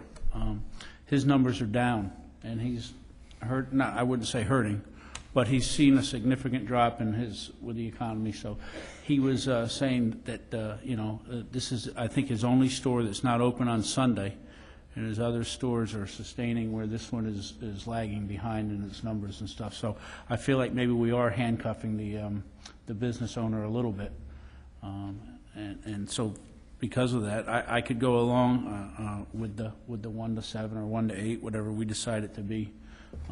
But I had heard from him, and I just thought it'd be fair to share that with everybody. Thank you. Okay. Anything further before I open it up? Yes. Yes, Mayor. I'm just waiting for someone to make an introduction to the language, but I guess, if that's the direction. I'm really the same way. I don't know how I'm going to vote, and I was going back and forth. But hearing everybody else's comment, then I move to amend or include that the time be restricted from 1 to 7 on Sundays. What was the sorry, Mr. Chair. Go ahead, please. What was the reason for the 7 versus the 10? I just went by the, Mayor, through the chair. I was just going by the City of Miami. They have, including Sundays, from 1 p.m. to 7 p.m. Okay. I mean, if I have no problem with even 8 or 9 p.m. on a Sunday, but I don't think it should be any later than that. And, sir, I didn't even realize you weren't open on Sundays at all. So that's been very respectful, but you certainly do need to be open to be competitive. So we certainly support our local business owners. But, I just found that, Mr. Shelley, from the information that was given to us. I repeated that, and I stopped and looked at it and thought about it. I said, well, I don't really have an objection to the late sale as much as the early sale. So, Mr. Mayor, 7's fine. just to keep things organized, there's been a motion to amend from 1 to 7. I don't think it received a second, so you need to get it on the floor with the second, and then discussion afterwards. Mayor, there's been a correction, if I may. Please. The city clerk has stated that I said 1 to 7 and didn't specify whether it was 1 a.m. or 1 p.m. So I need to say for the record that I meant 1 p.m. to 7 p.m. Thank you. So that's a motion to So we've got the motion. We need a second. I'll second it. Can we have a second? Discussion. If I may, Chair. Yes. I know he's not here as an applicant, but where are your other stores, sir? Well, what we're going to do, for the record, we need to open the public hearing up and allow him to speak. Well, then correct? go ahead and open it up then. We need to Get do time. it. If there's no further, at this time, we can leave it and open.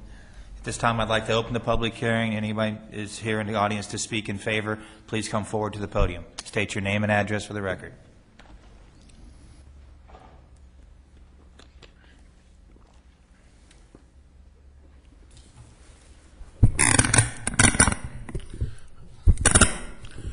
Hi, my name is Cesar Alvarez. I am the owner of the Mega Discount Liquors across the street. I own 4 other locations, 3 other in Dade County and 1 in Broward County. My Broward County store is open from 12 to 8 o'clock at night. We can only open from 12 o'clock. In Dade County, there's basically, I think, we don't have a restriction on the hours on Sunday. There is a variance that you need to go through, but pretty much it's just everybody gets it. So everybody in Dade County pretty much opens. Well, the reason I'm here is because, like Mr. Burgess said, for the last year and a half, my business has been really struggling. And I've tried looking around what's going on, what's happening. I mean, I'm just trying. And I realized that Walmart is in Florida City, opened up a liquor store. And then I realized that there's another liquor store a little bit further ahead in Florida City that also opened up, and they are open Sundays all day with no restrictions, and our sales are continuing to just stagger. And like you said before, I talked to Sedano's, which is next to us. Their sales are great. So I'm like, what are we doing wrong? I mean, and it just happens that it's been about a year and a half that this has happened. Again, the economy is bad, but it doesn't relate.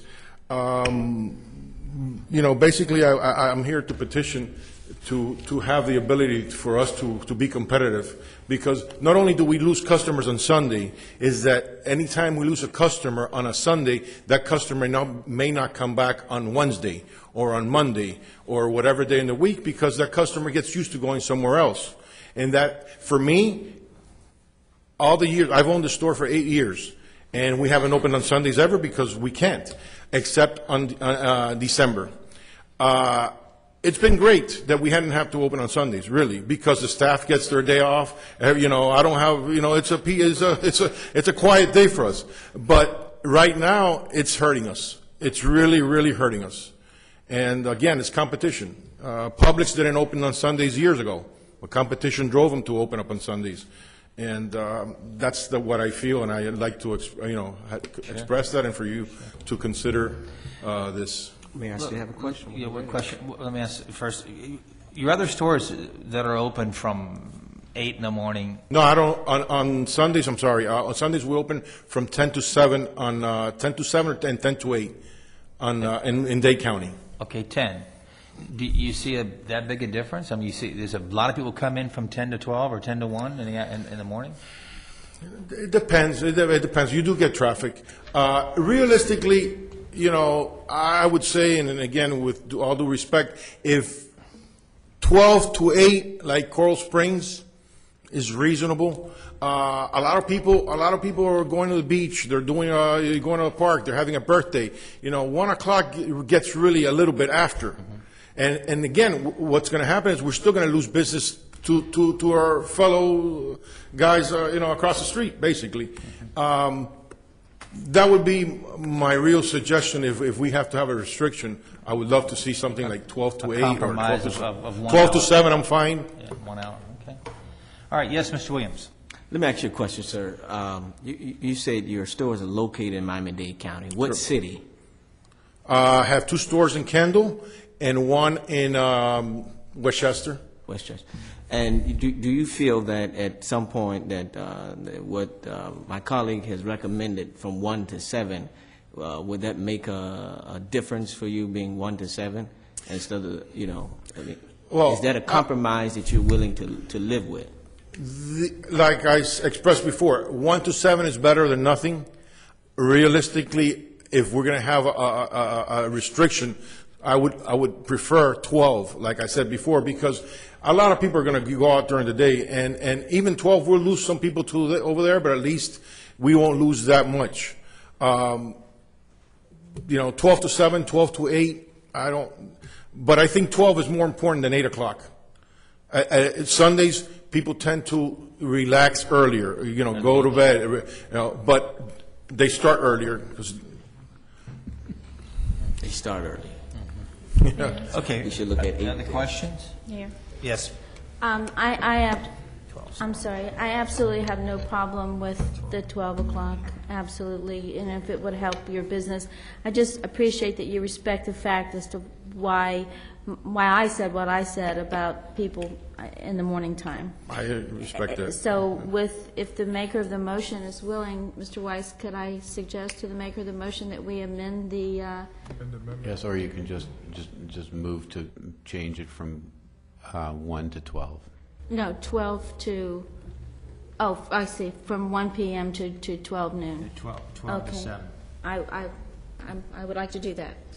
Requires a second. Do you want is 8 o'clock better for you? I know Publix is open.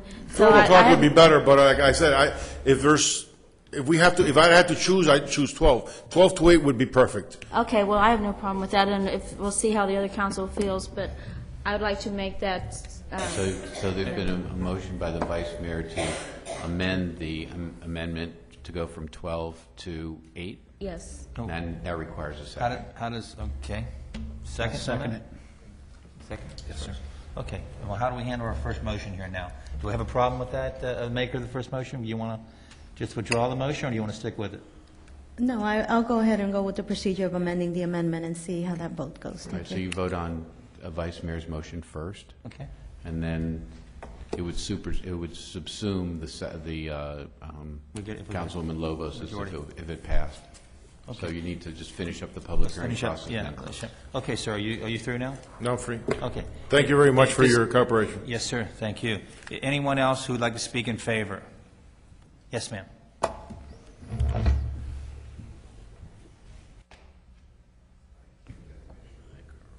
Here, put it right up here. Oh, sure. It's for us, not for them.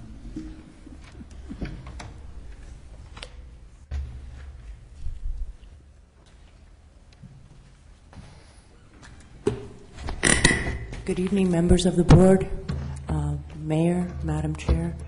I'm the new kid on the block, they say. I'm an architect. With the economy being the way that it is, we're doing a lot of hearings as well. So this is the first time that I'm presenting a hearing in Homestead. We came in front of the Excuse planning... me, can we have your name and address for the record? Yes, Mara Gonzalez, architect. The address is 2742 Southwest 8th Street, and it's Suite 201, Miami, Florida, 33135. We came in front of the Planning and Zoning Board about 3 weeks ago for Licorama, and I've passed a couple of the visuals of what we're proposing. And to our client's surprise, he was also faced with the dilemma that he could not open on Sundays. So we're here, to support staff. The attorney's also here in case you have any questions for him. We're very, very happy with the 12 to 8 o'clock. Our client is going to be spending well over $250,000 on a very, very nice liquor store for the community. He is a resident. He lives close to the Publix near that area. And, we're just delighted that you're contemplating, doing the Sunday sales. Thank you. So you're content with 12 to 8? Yes, that's fine. Okay. That's Thank fine. you very much. Okay. Any further questions from council? Yes. Yeah. Does this include, because I know when we approve this, are we approving this for restaurants as well? I mean, is this all one package, Mr. City Manager? This only pertains to package sales. Oh, because in the language, and when I'm reading, there's some other stuff in here. Restaurants can sell. The code does not prevent that from happening. As part of, the restriction in those cases is that they have to sell, they have to be served and have food along with the beverage. Okay, thank you. Any further questions of them? Okay. Thank you, you. ma'am. All right, anyone else in the audience who'd like to speak in favor? Seeing none, hearing none. Anyone who'd like to speak in opposition? Seeing none, hearing none. We're coming back to council. What we'll do is, any further questions before we do the first vote here? Okay, we hear none. We want to do a roll call vote on the vice mayor's motion, which is from 8 to 7. 8 to 12 to 8. 12 to 8. Reverse it. 12 to 8. 12 to 8. Madam. Councilman Burgess? Yes. Councilwoman Lobos? Yes. Councilman Maldonado? Councilman Shelley? No, I'm sorry. Yes. Councilman Maldonado? No. Councilman Williams? Nope. Vice Mayor Waldman? Yes. Mayor Bateman? Yes. The motion carries. Thank you, Madam Chair. Madam Clerk. Okay, now we need to vote on the motion as amended, which is the ordinance as amended. You've just amended the ordinance to change the sale from 12 to 8. So now you vote on the ordinance as amended. I hear you. Okay. Councilman Maldonado? No. Councilman Shelley? Yes. Councilman Williams? Nope. Vice Mayor Waldman? Yes. Councilman Burgess? Yes. Councilwoman Lobos? Yes. Mayor Bateman? Yes. The motion carries. Thank you, Madam Clerk. Okay. City Attorney. 13. They may need it here.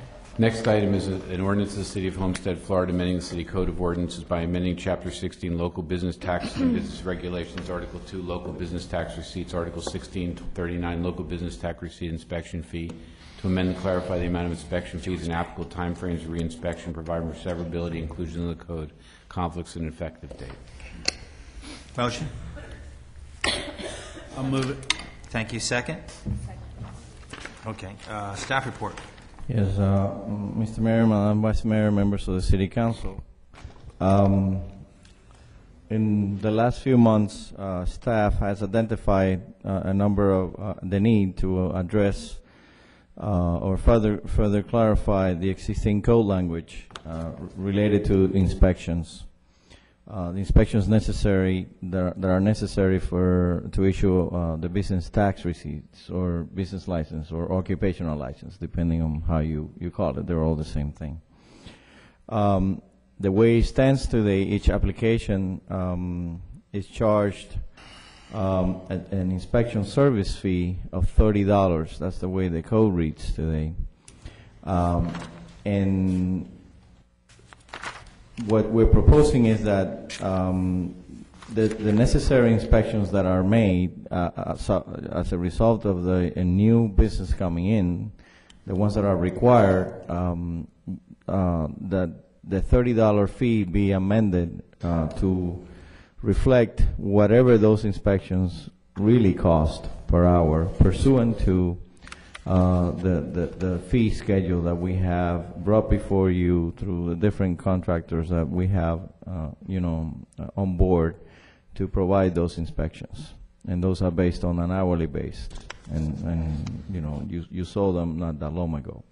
So in order to make the city sound and to be more consistent with those contracts, we're recommending this change to the code. It's really an antiquated and not up to date way to handle the inspections, and therefore we're here recommending approval of this change. Okay, questions from council? Yes, Mayor. Yes, Mr. Williams. What will be the new fees? The new fees is reflected on an hourly base. If you recall, when I brought before you the contracts with the inspections companies, there was an attachment. There was a fee schedule that they proposed and that we negotiated. Depending on who we use, we'll do it on a cost recovery basis. Mayor, can I have a colloquy, please? Mr. Chair? Yes. Thank you. Then in that case, then I don't have those attachments. So what are we talking about an hour? You said an hour. What is the amount? For instance, if I recall correctly, and correct me if I'm wrong, Tom, on a plumbing inspection could cost $65 an hour. And so it is for most of the trade inspections, except, of course, if you get mechanical, maybe different. Go ahead, Tom. Please take the.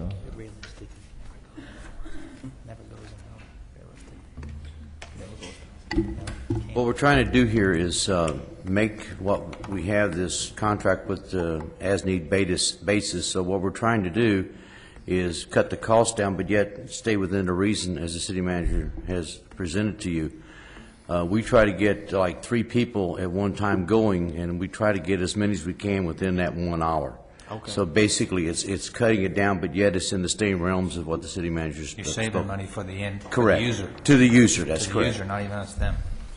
So that means that usually they don't go over an hour, right? I mean. No. It's 15 minutes. 15 minutes max. It's a relatively short inspection. Right. It's typically on renewals or new applications that come in, but it's not your typical building inspection. Correct. Okay. All right. Okay. Thank you. Thank you, Mr. Williams. Yes, Mr. Shelley. My question was somewhat related to that, in that if you're opening up a new business here in the city, you kind of want to have a fee idea. You're trying to put together your budget, and part of that is going to be able to figure out approximately what it's going to cost. So is there going to be a fee schedule that's generated, or is it always going to be kind of this hourly basis where no one knows until it's actually completed?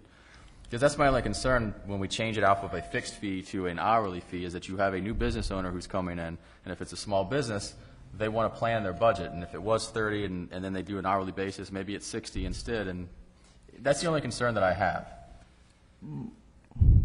my reply would be, the end user would be charged the prorated amount. For instance, if we pay $65 an hour, and they spend their only minutes, we'll prorate that amount and come up with, each case is different.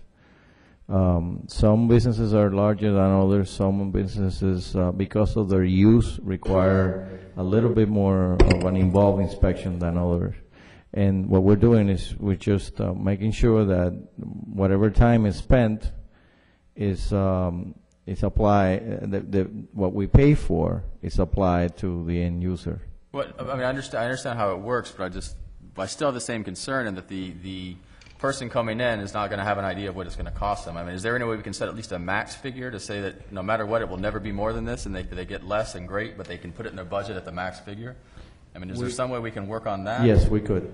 Okay. Yes, we could. Because I don't want to have the situation where it's discretionary, and someone comes in thinking it's only going to be $50, and the next thing you know, it's $75, and I think that leaves people a bad taste in people's mouth.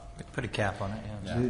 What I would suggest, if I may, is this is on the first reading. What I would do is I will go back to the drawing board, and on the average, I will look at the worst case scenario, the best case scenario, and come out with the middle point so that we can charge that amount, or at least tell them, you know, what I could tell you what the low, the mid, and the upper range would be. Okay, because I just want to make sure we're business friendly. Yeah. Okay. Mayor? Yes, Mr. Williams. Are you saying, because I just heard you say, did you say prorated? So you're saying that if it's 65 and they spend 15 minutes there, are you going to prorate that to out of the 65? Because you said prorated. I will adjust the amount that we pay per hour to the 15 minutes so that they don't get charged the $65. They get charged whatever 15 minutes. $20. Well, see. What is it? $17.50. $17.50. That will not propose a problem in what you're trying to accomplish. You're trying to raise the fees so that it will, kind of absorb the cost that it costs us to pay the services. So if you're paying $17.50 and the person who's doing the work for you is charging $65, that's not going to make any sense. No. What happens? Right now, what we charge, it depends. When we have several inspections that are required in one location, that's when it throws you off, because what we charge now is not representative of that. Let me come back to you with those numbers, and I will clarify your concerns. Okay, I'd like to put a motion on the table that that we defer this item until the Development Service Director comes back to the council with a defined a plan for what the rates will be with the prorated, because right now I don't feel comfortable voting on something I quite don't understand the logic behind. I understand the logic of what you're trying to do, but it's not making sense right now on what's in front of me. I will bring clarification and those numbers for you for the next time. Motion. Okay, we got a motion to defer. I'll second. Second, thank you. All in favor? Aye. Aye. Nays? Okay, it carries. Let's move on to the next tab, Richard.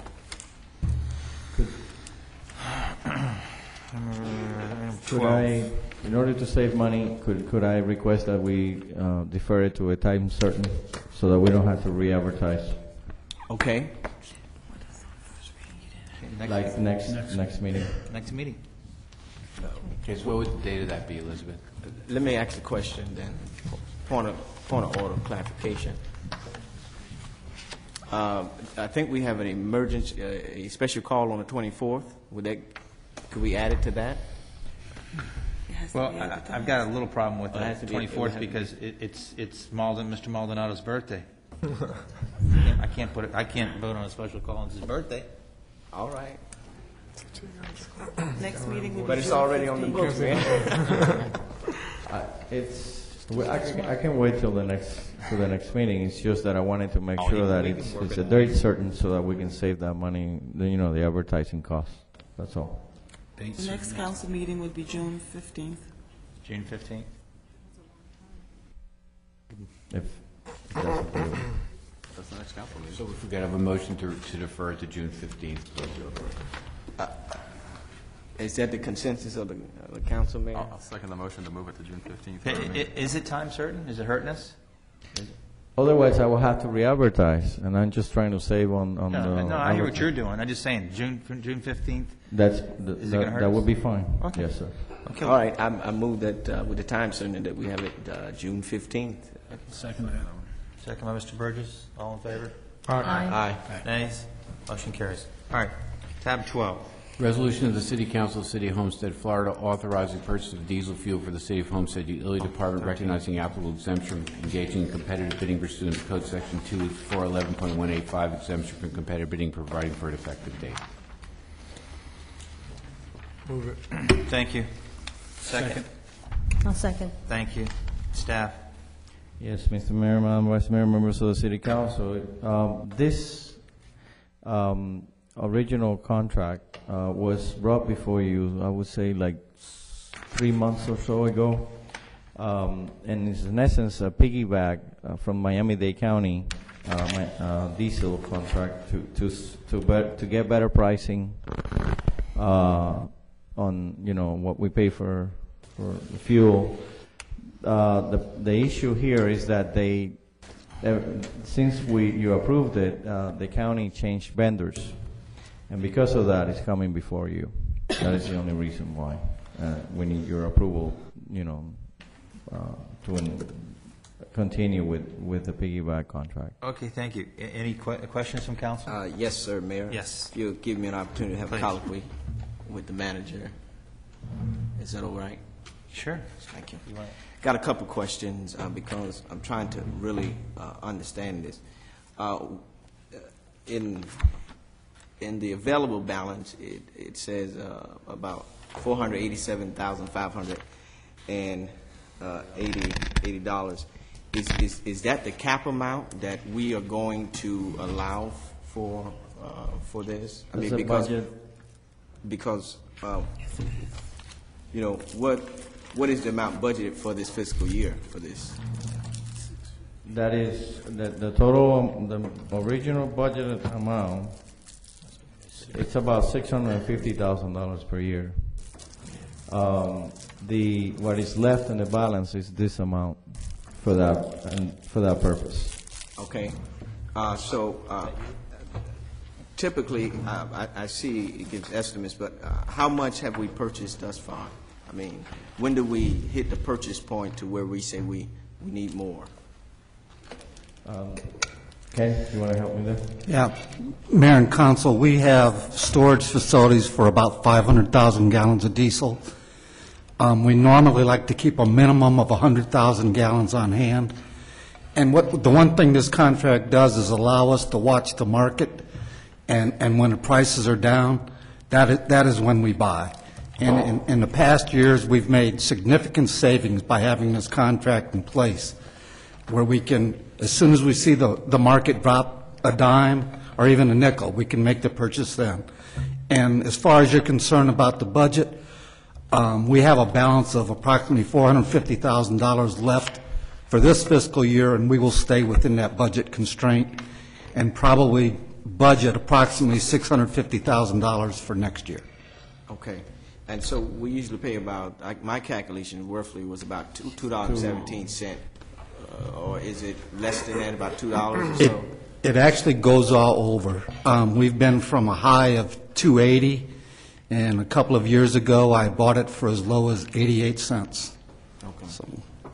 So this, when we do this, this gives them the ability to not come back before us for this, but to stay within those guidelines that which is set. Am I right? Correct. It actually saves us money over time. Okay. All right. And where are we now? Where are the levels now? Where are we? How many gallons do we have now? We have approximately 110,000 gallons in stock. So we need to buy some more, huh? We should. Okay. All right. Any further discussion? Okay, hearing no further discussion, I'd like to open public hearing. Anyone from the audience that would like to speak, please come forward to the podium.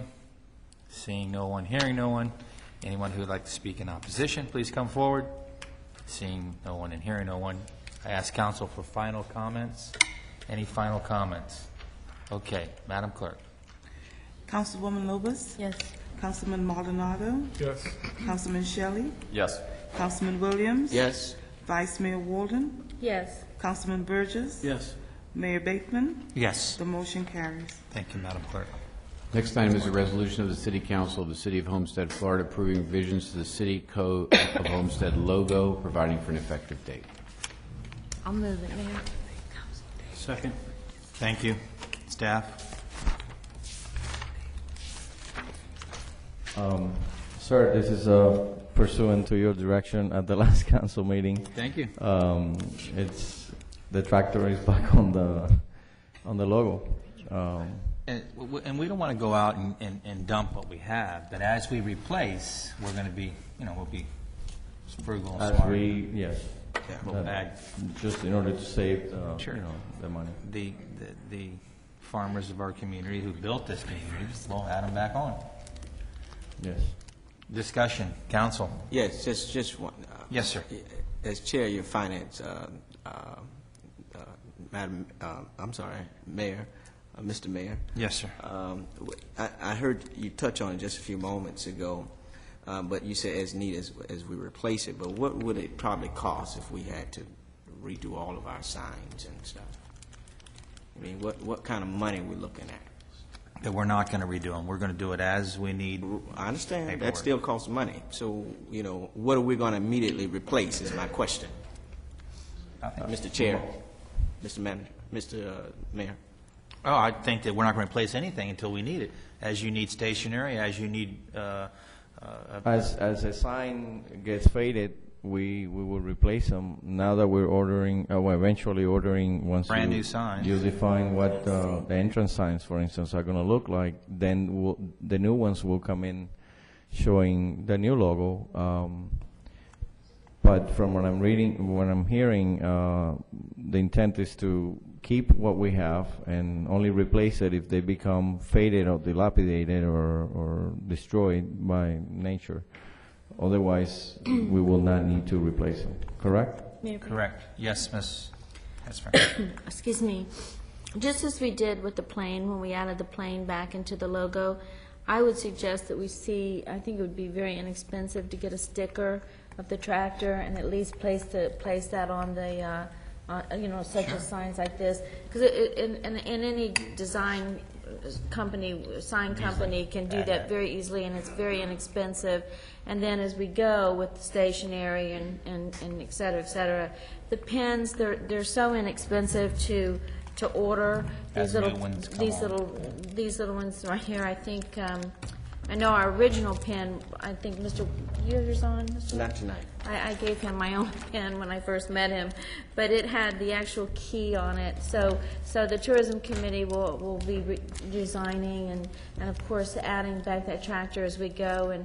And I know these mean a lot to people, and we'll get a cost for you on that, Mayor, but I don't think it's going to be very much, even if we wait just a little bit. But the sticker, I would recommend at least using the sticker, because as the Musselwhite family stated tonight, it was her grandfather or great-grandfather?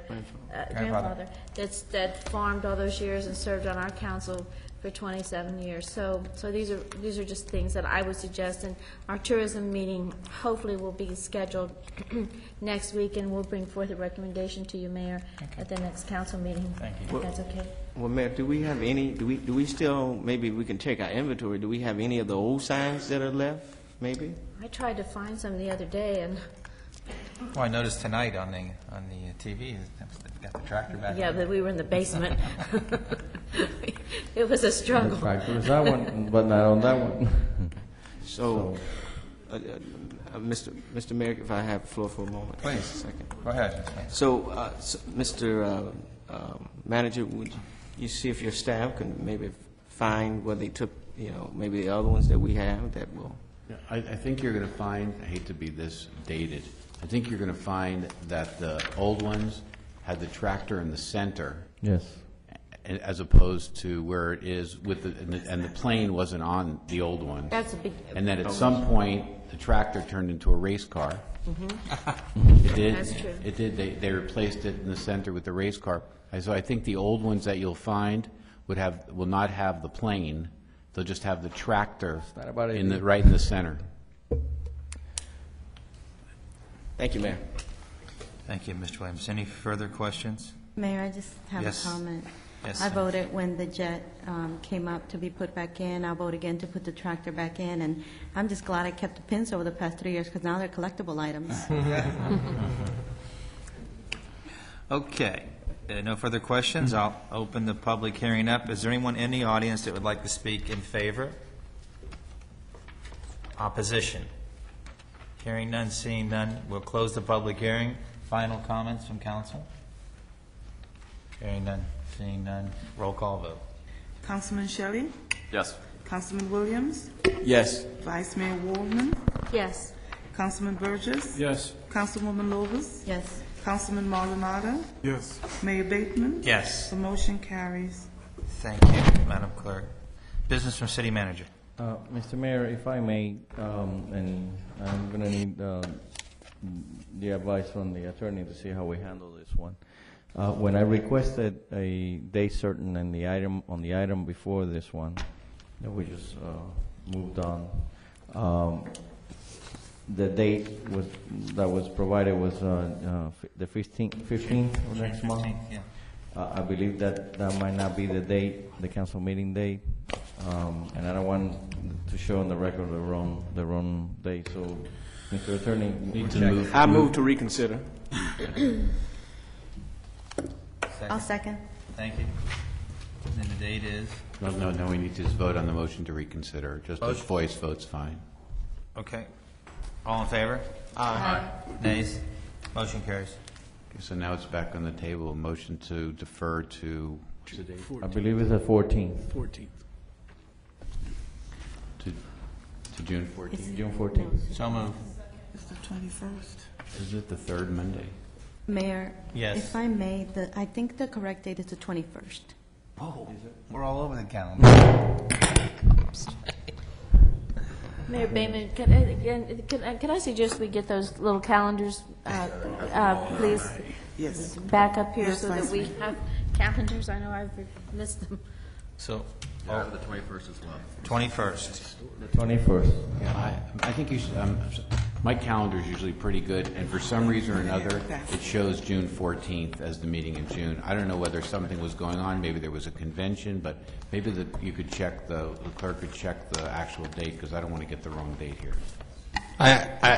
Do you remember, Jay? All of our cell phones say the 21st, which is the third Monday in June. Okay. I don't know why mine says the 14th, but okay. I move, did we do a voice vote yet? No. I move for the June 21st then. I'll second. Or whatever that official day is, just as a safeguard. We'll just vote when we all show up at the same time. 14th, 21st? 21st. 21st, okay. Motion second. All in favor? Aye. Nay? Carries. Thank you. Any further business from the city attorney? I mean, city clerk, city manager. I'll get you. Yes, sir. I just want to mention that on June 1st, we're expecting to have the solid waste start to the two times. Thank you for a that. month, every 2 weeks. Pickup, solid waste pickup every 2 weeks. And the recycling program will also start as well with delivering cans next week. We are gearing up our EDBO. It's coordinating the efforts to gearing up for hurricane season. We're updating our plan. We're doing everything that we need to do in order to be up to speed with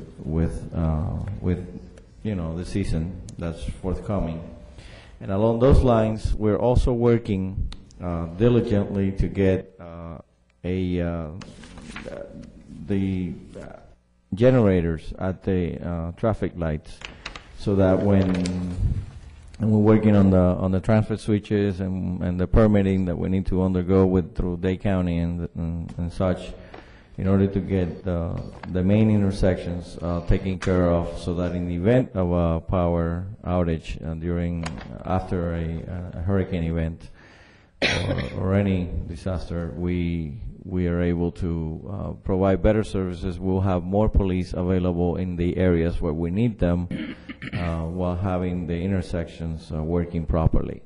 So that has been a success in other cities where I've been, and hopefully we'll get it going here. Captain Bo has been great, and we're getting there very soon. I just wanted to give you the heads up.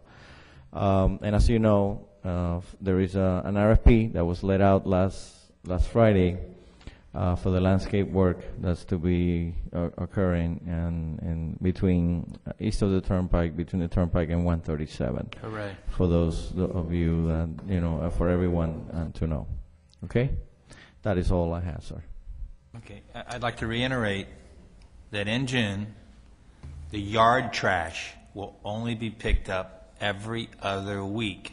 Now, will that be the first, second? How does that work? If we'll have a schedule on the website, and all that Schedule on the information will website. be available. And maybe we can put something out in the Yes. power bill, because I get asked that every day. So June is the date. Yes, Okay. June 1st. Thank you. Okay, Councilman Burgess. Thank you, Mayor. Yes. I'd like to announce that I have one opening on the Homestead Community Image Board. If anybody's interested, they could send their information to the clerk's office, and they would forward it to me, and we would love to have one more person sit on there with us. Thank the manager and staff. I've always thought that the water treatment plant maybe needed to be hidden. When it was built, it was on the outskirts of town, but now it's a major intersection over there. So through some nudging of mine and other people requesting, we've been able to plant shrubs all the way around, which will help to hide that. So I want to thank the manager and the staff for following through on that. I'd like to wish Patty, our assistant, a speedy recovery. She's still struggling with her illnesses, so Patty, get better. We'd like to see you back here. And one last thing, I'd like to thank Code Compliance and the manager and his staff also, and Development Services. One of the major complaints that I have from people on the east side that go up and down Kingman and that corridor over there every day is the signage, and really the illegal signage that's been put up by the developers and people trying to sell the homes. So we're slowly picking away at that, and we're going to get that taken care of. I think some of the stuff is slowly coming down. They're very hesitant in today's economy, but I think 5 or 6 years, however long most of that stuff's been up and is faded away, is plenty of time, and I think it's time that we clean that neighborhood up, and we're doing it, and just to let those people know that we are doing it. It's a struggle, but we're getting there. So hopefully by June 1st, that'll be cleaned up too. So thank you. That's all, Mayor. Thank you, Mr. Burgess. Councilwoman Lobos. Thank you, Mayor. I just have one item. On May 1st, 2010, I attended a Fabulous Women event put on by Annie Goyeb, and she's at a meeting tonight. Otherwise, I would have requested to have her being presented here at the council meeting. And what she did is, for the second year in a row, she had Beauty Schools of America come out to the homeless shelter, and she treated 22 moms to a day of beauty. And, you think by concept that it's a good thing, and then you see it in action, and you truly see what a day of beauty means to these moms and how proud they are to have their hair done, their makeup done. And so very encouraging for her to do this. I want to continue to encourage her onto a third year, and hopefully sometime in the future I'll get her here to the council. She's such a busy lady, volunteering all over the place. I know she's part of Kiwanis. And get here so that I can recognize her properly and acknowledge the work that she does. I know she doesn't do it for recognition, but it's nice to see that. And I know the homeless shelter is not technically within the city of Homestead, but it still services a lot of our residents. And so I do appreciate her for that. Thank you, Mayor. Thank you. Councilman Maldonado. Thank you, Mayor. Forgive me when my hoarse voice here. I'm just recovering, so bear with me. First, I would like to request or do a follow-up to the city manager in reference to our public information officer. I would like to see, I know that you're working on it, but I would like to get staff support on that, and maybe get a date when we'll have a PIO officer. I think we definitely need that person in place, and there's a lot of opportunities that I would like to work with that PIO officer in reference to our channel and to some programming set up. So if you could give me an update on that, I'd appreciate that. Anything further? Yes. In reference to, also, just for the city manager, if you could follow up with the resident that came over from Waterstone. He left his number and his information, and like I said, if you could follow up with him, find out what's going on over there, I'd appreciate that. As the education chair, I would like to request a follow-up from Charter School USA and the progress of the dorms conversion. I know that there's families that are hoping that it's finished by September, and would like to see what is the status on that, and then if we could have them come in and give us an update. I think it's due time. We have a few months away, so. Yes, sir. Also, in reference in the same issue, I would also like to find out on the intake process that we discussed. We had discussed in some preference to the Homestead. I don't know if legislatively, I know that we're lobbying for that. I don't know if it passed or not. Whether or not we need to look into that and make sure that we're able to. If it did pass, then let us know about it. If it didn't pass, I don't know if Richard, you know anything about that, and that we need to make sure we get. They made a lot of progress with it. I do think that they really gave it a good effort, but it did not pass. It did not pass. Okay, so we need to continue to work on that with them, and while we have them here, we can ask them the same question. Yes, sir. In reference to Captain Edbo, I don't know if we have a hotline that we're setting up for the hurricane season's coming up, and let's make sure we got a line going, that hotline going straight into his office. Any questions, concerns that he will be able to address them. Also, maybe we need to put some type of informational workshop for the residents of Homestead, and make sure that they're equipped and they have all the information that they need, and make sure he has all the resources and able to get that information to our residents. One of the efforts that he's undertaking is the CERT program. Mm-hmm. So that's really going to involve a lot of these local communities and associations, and make it all work as one unit, and in that effort. Ed, if you need any help, come in. And finally, in reference to the education committee that was finally approved, we should be meeting within the next week or two. We're going to ask we're going to invite the superintendent and the business leaders in the community, in the schools, and all the representatives of the schools, and hopefully we'll have the meeting here in City Hall, and we'll be inviting them. So we'll start off with that initiative, and then we'll get straight to work. That's all I have for now. Thank you. Councilman Shelley.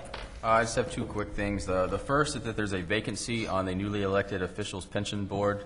It requires a board member of 3. There's only 2 on it right now. So any resident that's interested in applying for that board, it's preferred that you have a financial background, but there is no other requirements other than that you be a resident, and submit your applications to the mayor, please.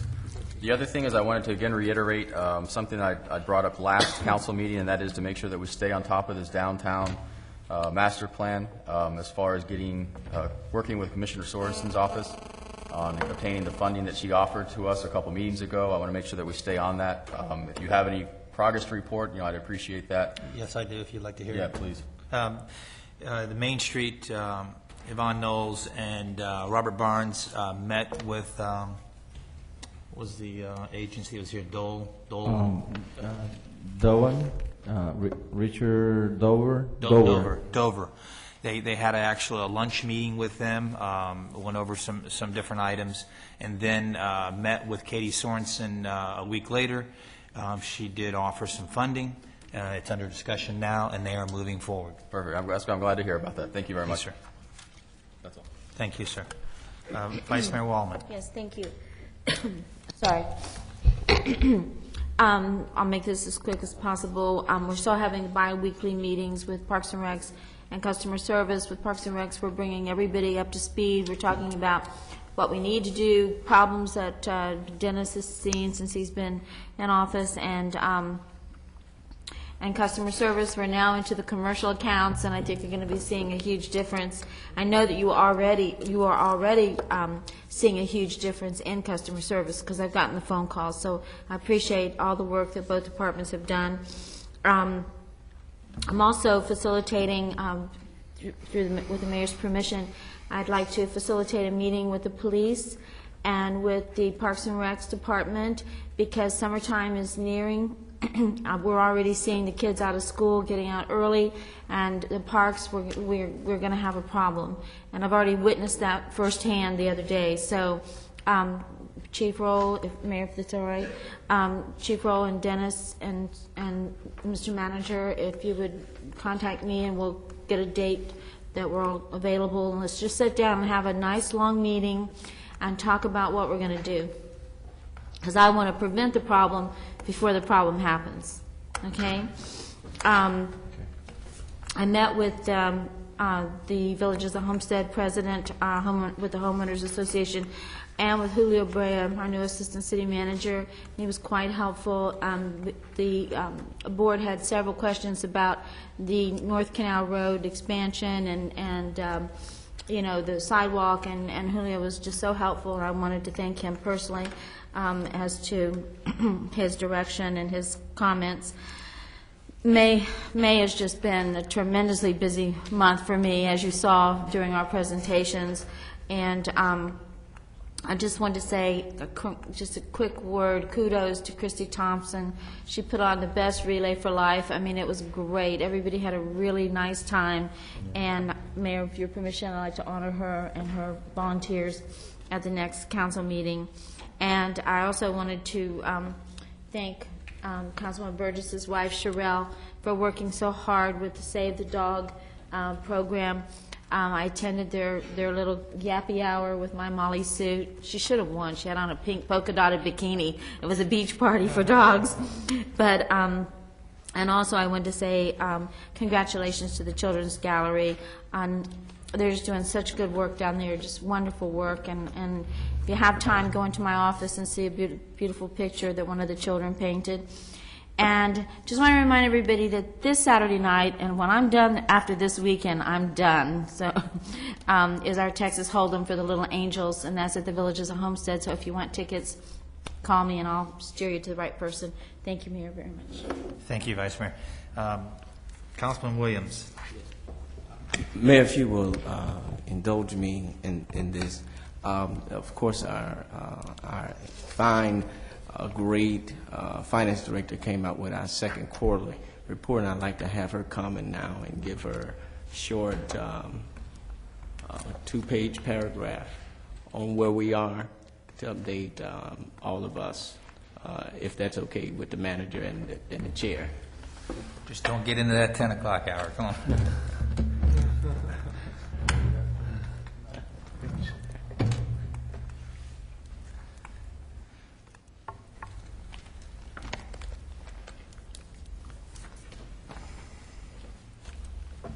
Mayor, Council, City Manager, as Councilman Williams stated, every quarter I post the budget to actual comparison schedule on the city's website. There's a little narrative that usually goes along with it. The attached schedule represents the unaudited results of operations as compared to the adopted budget through March 31st, 2010, utilizing information that was available at the time of this report and has been prepared on the cash basis of accounting. It should be noted that the annual budget has generally been divided equally into 4 quarters for purposes of this presentation. Actual cash flows do not necessarily follow this pattern of receipt or expenditure. Overall, the city is in a favorable position of $9 million as compared to budget at March 31st, 2010. The use of a portion of this amount is restricted for specific purposes. Excess proceeds of the general fund and the sports complex are generally unrestricted as to purpose. All right. Kudos. Great job. Thank you so very much, and we appreciate your diligence and the hard work that you and your staff do. Thank you so very much. Thank you, Mr. Williams. Thank you, Mayor, for that. The other piece is, and I know my fellow colleague, Vice Mayor Waldman, but I've got two parks in the southwest area that really needs to be looked at. And it is Blakely Park, because of the out there on the field, the grass is not conducive for games or anything of football, that kind of stuff, the field. And so with that respect, Mr. Manager and Vice Mayor Waldman, with Dennis, if you all would really check into that and see what it would take to get the appropriate grass and you know, all of that handles with, I guess, with the irrigation or so we can keep it up and nice. I've been getting a lot of persons asking about that. And then the other park is Taylor Park, right there on Lucy Street. I didn't even know it was a park. And Dennis told me today that it's the city's park. And so that we really need to look at that, because that park is, and the technical name is Taylor Colored Park. So if we can look at that and the name too, because a lot of residents have come and asked me about that park. So if we can, Mr. Manager and your staff can check into that, that would be very, very good. May I respond to Councilman? Yes, please. I checked on that park, Councilman, and I think it's owned by the county. That park, I believe, is owned by the county. Unless I was given the wrong information, but I'm pretty sure.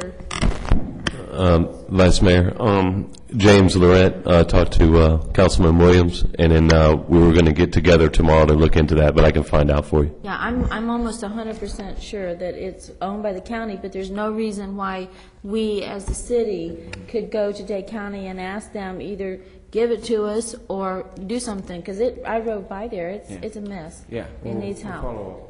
Yeah, if we can, please, because it is located right behind the daycare, Layla Jean Daycare, I believe. And so, you know, it's a park that, from my understanding, the history of it, that persons used to, you know, utilize it, and they still do.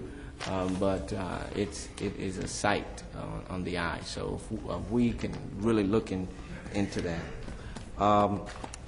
The other piece is anytime, Mr. Manager, anytime that there's any work going on in the southwest area, and I know I've already talked with you about it and your staff, that you all will let me know as a courtesy, that because what happens is if something's going on one street, I'll get a call and somebody asking me what is going on. I can't articulate intelligently to tell them what is happening in my district.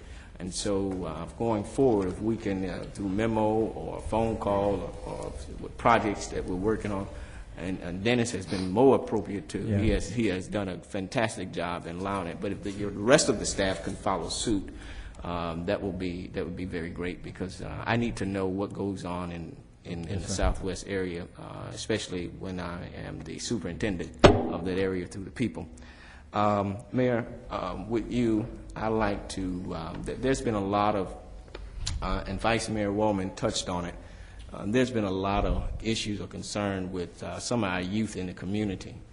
And I know it's something that we may have to look into, but we have a curfew on the books through Miami-Dade County.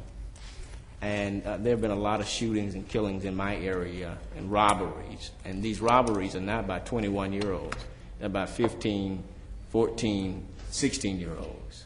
And I know the county has an ordinance on the book for curfew. I know that that's your area mayor, the police. And so we need to look into that, because as I'm riding home, there are 10 and 11 and 12-year-olds out on the street, and most of them are committing the crimes in all of Homestead, not just the southwest area. But I'm sure, Vice Mayor Waldman, you may have some, I've heard the stories in the villages. And and so we need to crack down. And I met with the chief today, and he obliged, and I let the attorney look at the statute from Miami-Dade County. And if we can piggyback on that and really enforce the law, I don't know what it would take logistically to do that. But I'm real serious about cracking down on the curfew, because that's where most of your crime is taking place right now, because there's nothing to do. And at night, they roam the streets. And so we need to make the parents accountable, and we can rid some of the crime that is going on. So, Mayor, I like to look at that and use some enforcements that the county already has. So it's nothing that we have to do but to crack down. And I've taken a ride with some of the officers, and they do, but not all the officers does it. And maybe we can utilize some of the community police efforts that they got in place, but it really needs to be looked at, because a lot of crime is going on. Just the other day, a guy was robbed at gunpoint right there 2 streets over from me, from where I live. And it wasn't done by an older gentleman, it was done by kids. So we need to really look at that. And so we need to try to enforce the curfew hour. So I'll be bringing back some more stuff to help, with that, and if I'm needed, but we really need to look at it. Thank you, Mr. Williams. I think that is the first meeting for the Southwest Advisory Committee. I'd like to announce will be in June. It'll be after, I guess, our council meeting, so it'll be probably the last week in June. So the next time I'll announce the specific date of such, but we will go ahead and start meeting. Thank you so very much, Mayor. I appreciate your time. Thank you, Mr. Williams. I just got a couple items, and I know everybody's always very patiently sitting there, and I'm always the last to speak. But I too have concerns with the new charter school, and my concerns are a little different than Mr. Maldonado's. One is I do echo him, and I want to know if they're on schedule and if this is going to really happen this school year. What really concerns me is, one, the local use. It seems like a constant tug of war to get this general contractor to engage with local subs. And I'd like to sit down with, not the contractor, the gentleman who stood before council and all the community when I said, will you use locals? And they stood up and applauded, because it's not happening. That's my first concern. So we need to get Jonathan back here. Mr. Hage, not the contract, not the GC, because the GC absolutely knew nothing about it, is what he played. The second thing is, yes, Richard, he acted like he knew nothing about it. What's up? What do you mean? What are you talking about? And I don't know how many contracts you've met on so far, but if you remember what the deciding factor was you. Yes. You, the city manager, was to sit down anytime he could not engage with a local sub. Yes. How many times have you sat down? Once. Over irrigation. Overhead 3 sprinklers. times. And you've signed off on 3 subs that he's allowed to use outside Homestead? Because remember, this is city property, city building. It should be city people. And it seems like it's such a tug of war. There have been differences and issues that have come up with the use of the locals, but from what and I understand that's something that we do need. I agree, Mr. Mayor, that we need to highlight constantly with them, and I think it's a good idea to bring the one that pitched the idea and that committed to it, but so far it gets worse. I got more. The subs that they've brought forward, they just throw up contracts of whatever number they want to put on them. We need, at their expense, an estimator, a licensed estimator that says this electrical bid cannot be done at this amount. Because I'm hearing numbers of $80,000 difference, $100,000 difference. So somebody needs to look at it in a professional capacity and put a little bit of legitimacy to this thing, because I don't want to be duped. I don't want to sit here and offer up what I thought was an excellent opportunity for anyone and then be duped. It's just wrong. Last, the FOP may not have had a contract, may not have had a rental agreement, but they graciously vacated that building within 2 weeks, tore those counters apart, pulled out those coolers at their own sweat and blood. And to this date, the dollar amount offered by Mr. Hayes is an insult. Is an insult. When they produced 4 times as much of what they spent is what he offered. And he stood right there and said, I'll help them make the move. What hasn't happened? It has not happened. So I don't know how strong that language is in the agreement, Richard, but we need to look into it. And if it's not in the language, I know it's in the video when he stood before us and said, I will help that happen. I know that agreement well. There's no language in the agreement dealing with it. It was just his representation in front of the council to get this approved, because that issue sort of came up at the end, and it was not in the documents. Yeah. Well, it's there not was right. a proffer that he made pertaining It's to not- the FOP. It's not right. So I ask you to get more involved. Yeah. And, Yes, sir. and not with the GC, because he's innocent. He's somebody they brought in, which wasn't supposed to happen, but they brought him in. We allowed it. They moved on. Now we need to bring him back to the table. Without stopping the project. I'm not saying that we're going to be the cause of it not opening in August. Because I can tell you, I have no idea how they're going to open in August. I've been in construction 30 years. They don't work Saturdays. They don't work Sundays. They don't work past 4 o'clock. And I see one big gutted empty building. So they can do it. I mean, I'm looking at the building official from Homestead and Florida City here. And I'm telling you, I don't know how they're going to do it, Wes. But maybe they know something we don't know. But I'm asking you to report back to council quicker than the next council meeting. As soon as you can, at one of our, I will, sir. special calls, or one of our before it, or one of our committee meetings, we need to talk about what's happening out there before we end up with egg all over our face, and we all look at each other and say, what happened? We didn't get one status report. 3 months have gone by, not one status report at any council meetings or any committee meetings.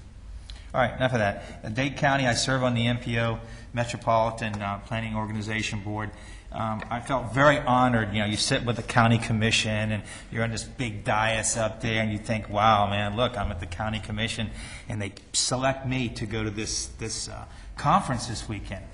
Big book, 16 hours.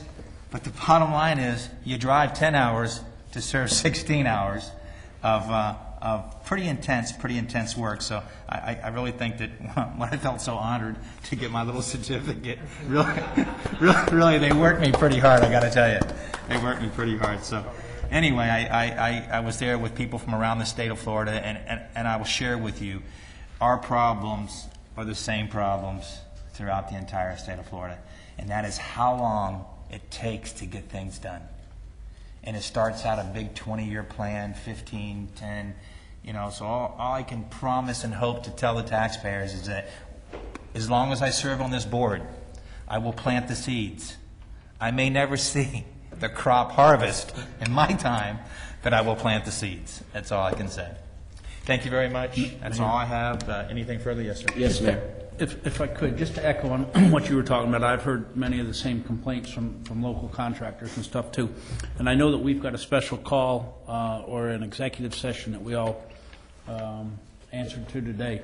Is there any way that we could piggyback on that and have Mr. Haight show up that evening? Because I think the sooner the better. If we go, like you said, till the end of June and wait on this, a meeting, or at worst, the next committee of the whole meeting, I'd like to see that gentleman down here to answer the questions. So if the body would... And even before, I hear you, and I echo. I would say even a step further is, we need to get those contracts that you signed off on, that you allowed 3 different outside subs to come in, and we need to have somebody analyze those. We need to have somebody really do a cost breakdown. Cost analysis is not hard. Estimators are everywhere. I'm sure that I could call 1 or 2 of the big firms that would send an estimator down and do a cost analysis on what they bring forward. And have they actually showed you what contracts actually beat our local contractors out? They showed you. You put 2 right beside each other. Yes, sir. Yes, I have. And you felt. The ones that I have approved are local ones. But there has been, and we know there has been some dispute as to, to get to that point has taken us a lot of discussion. In all honesty, and I shouldn't say this, if the job cost him 10% more here than it does someplace else, He's still got the shell and the property free. He's got to be ahead of the game. So I'm frustrated. Help me. I'll bring you a report. Thank you. Motion to adjourn. Mayor, before you Yes. close, I'm sorry. Mayor, is it possible then that, can we set a date and time tonight and have them to appear, so it doesn't get underneath, that the rug does not get pulled from us? Richard, would that be in order? You certainly can request that they be here and set a time, and, I mean, I don't know the gentleman's schedule, but certainly you can pass a motion that he be requested. Well, I think this is a very important issue, and I think that as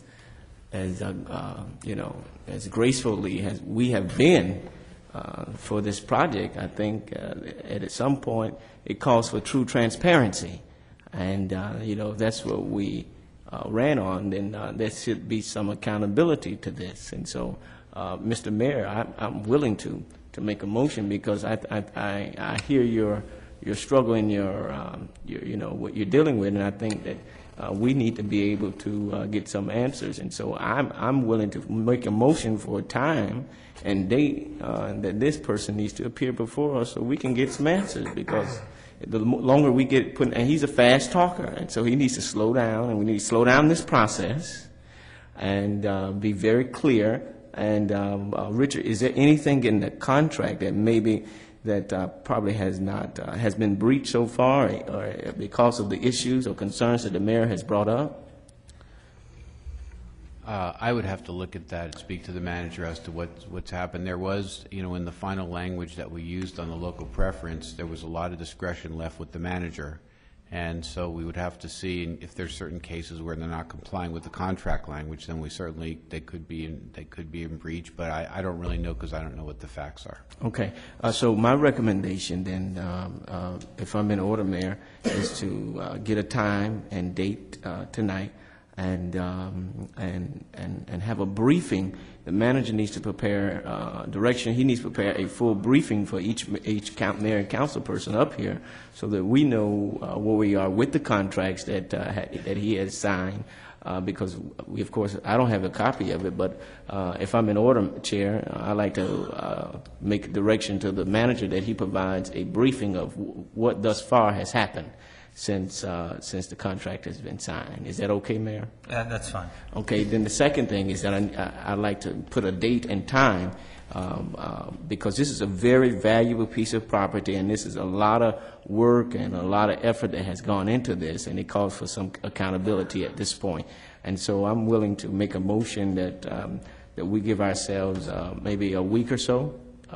Councilman Williams? Yes. We're all going to be here on May the 24th. Perhaps we could try something that afternoon after we get done with our executive sessions. Okay. Well then, what time is our executive session?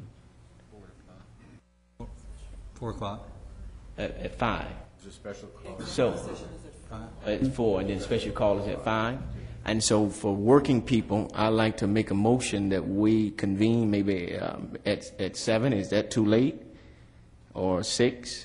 I mean, I want to make it advantageous for the people so that they would know. So can we say 6, since we're already going to be here? Is that Mayor, is that okay? It's okay with me. Okay, so it gives him about, 2 weeks to get his stuff straight? 1 week. 1 week. Yeah, hopefully 1 sign week. some local contracts. Well, I'm willing to fight, because I think part of that we have given him needs to be accountable. And so you can't come in here fast talking and think you're going to get the whole pie.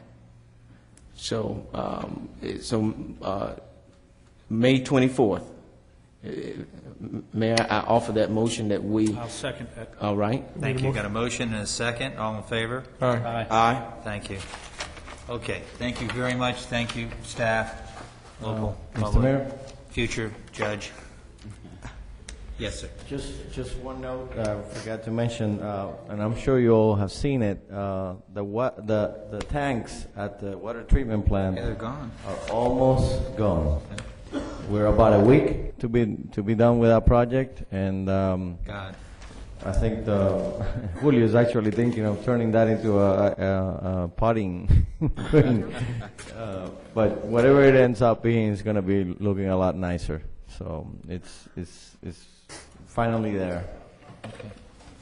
Just wanted to mention that. We just want to reiterate and re-welcome Elizabeth Sewell, our city clerk. I know we did it at a workshop or a COW, but now officially at our first council meeting. Welcome, Madam Clerk. Okay. I move to adjourn. Thank you. Second? Okay, adjourn.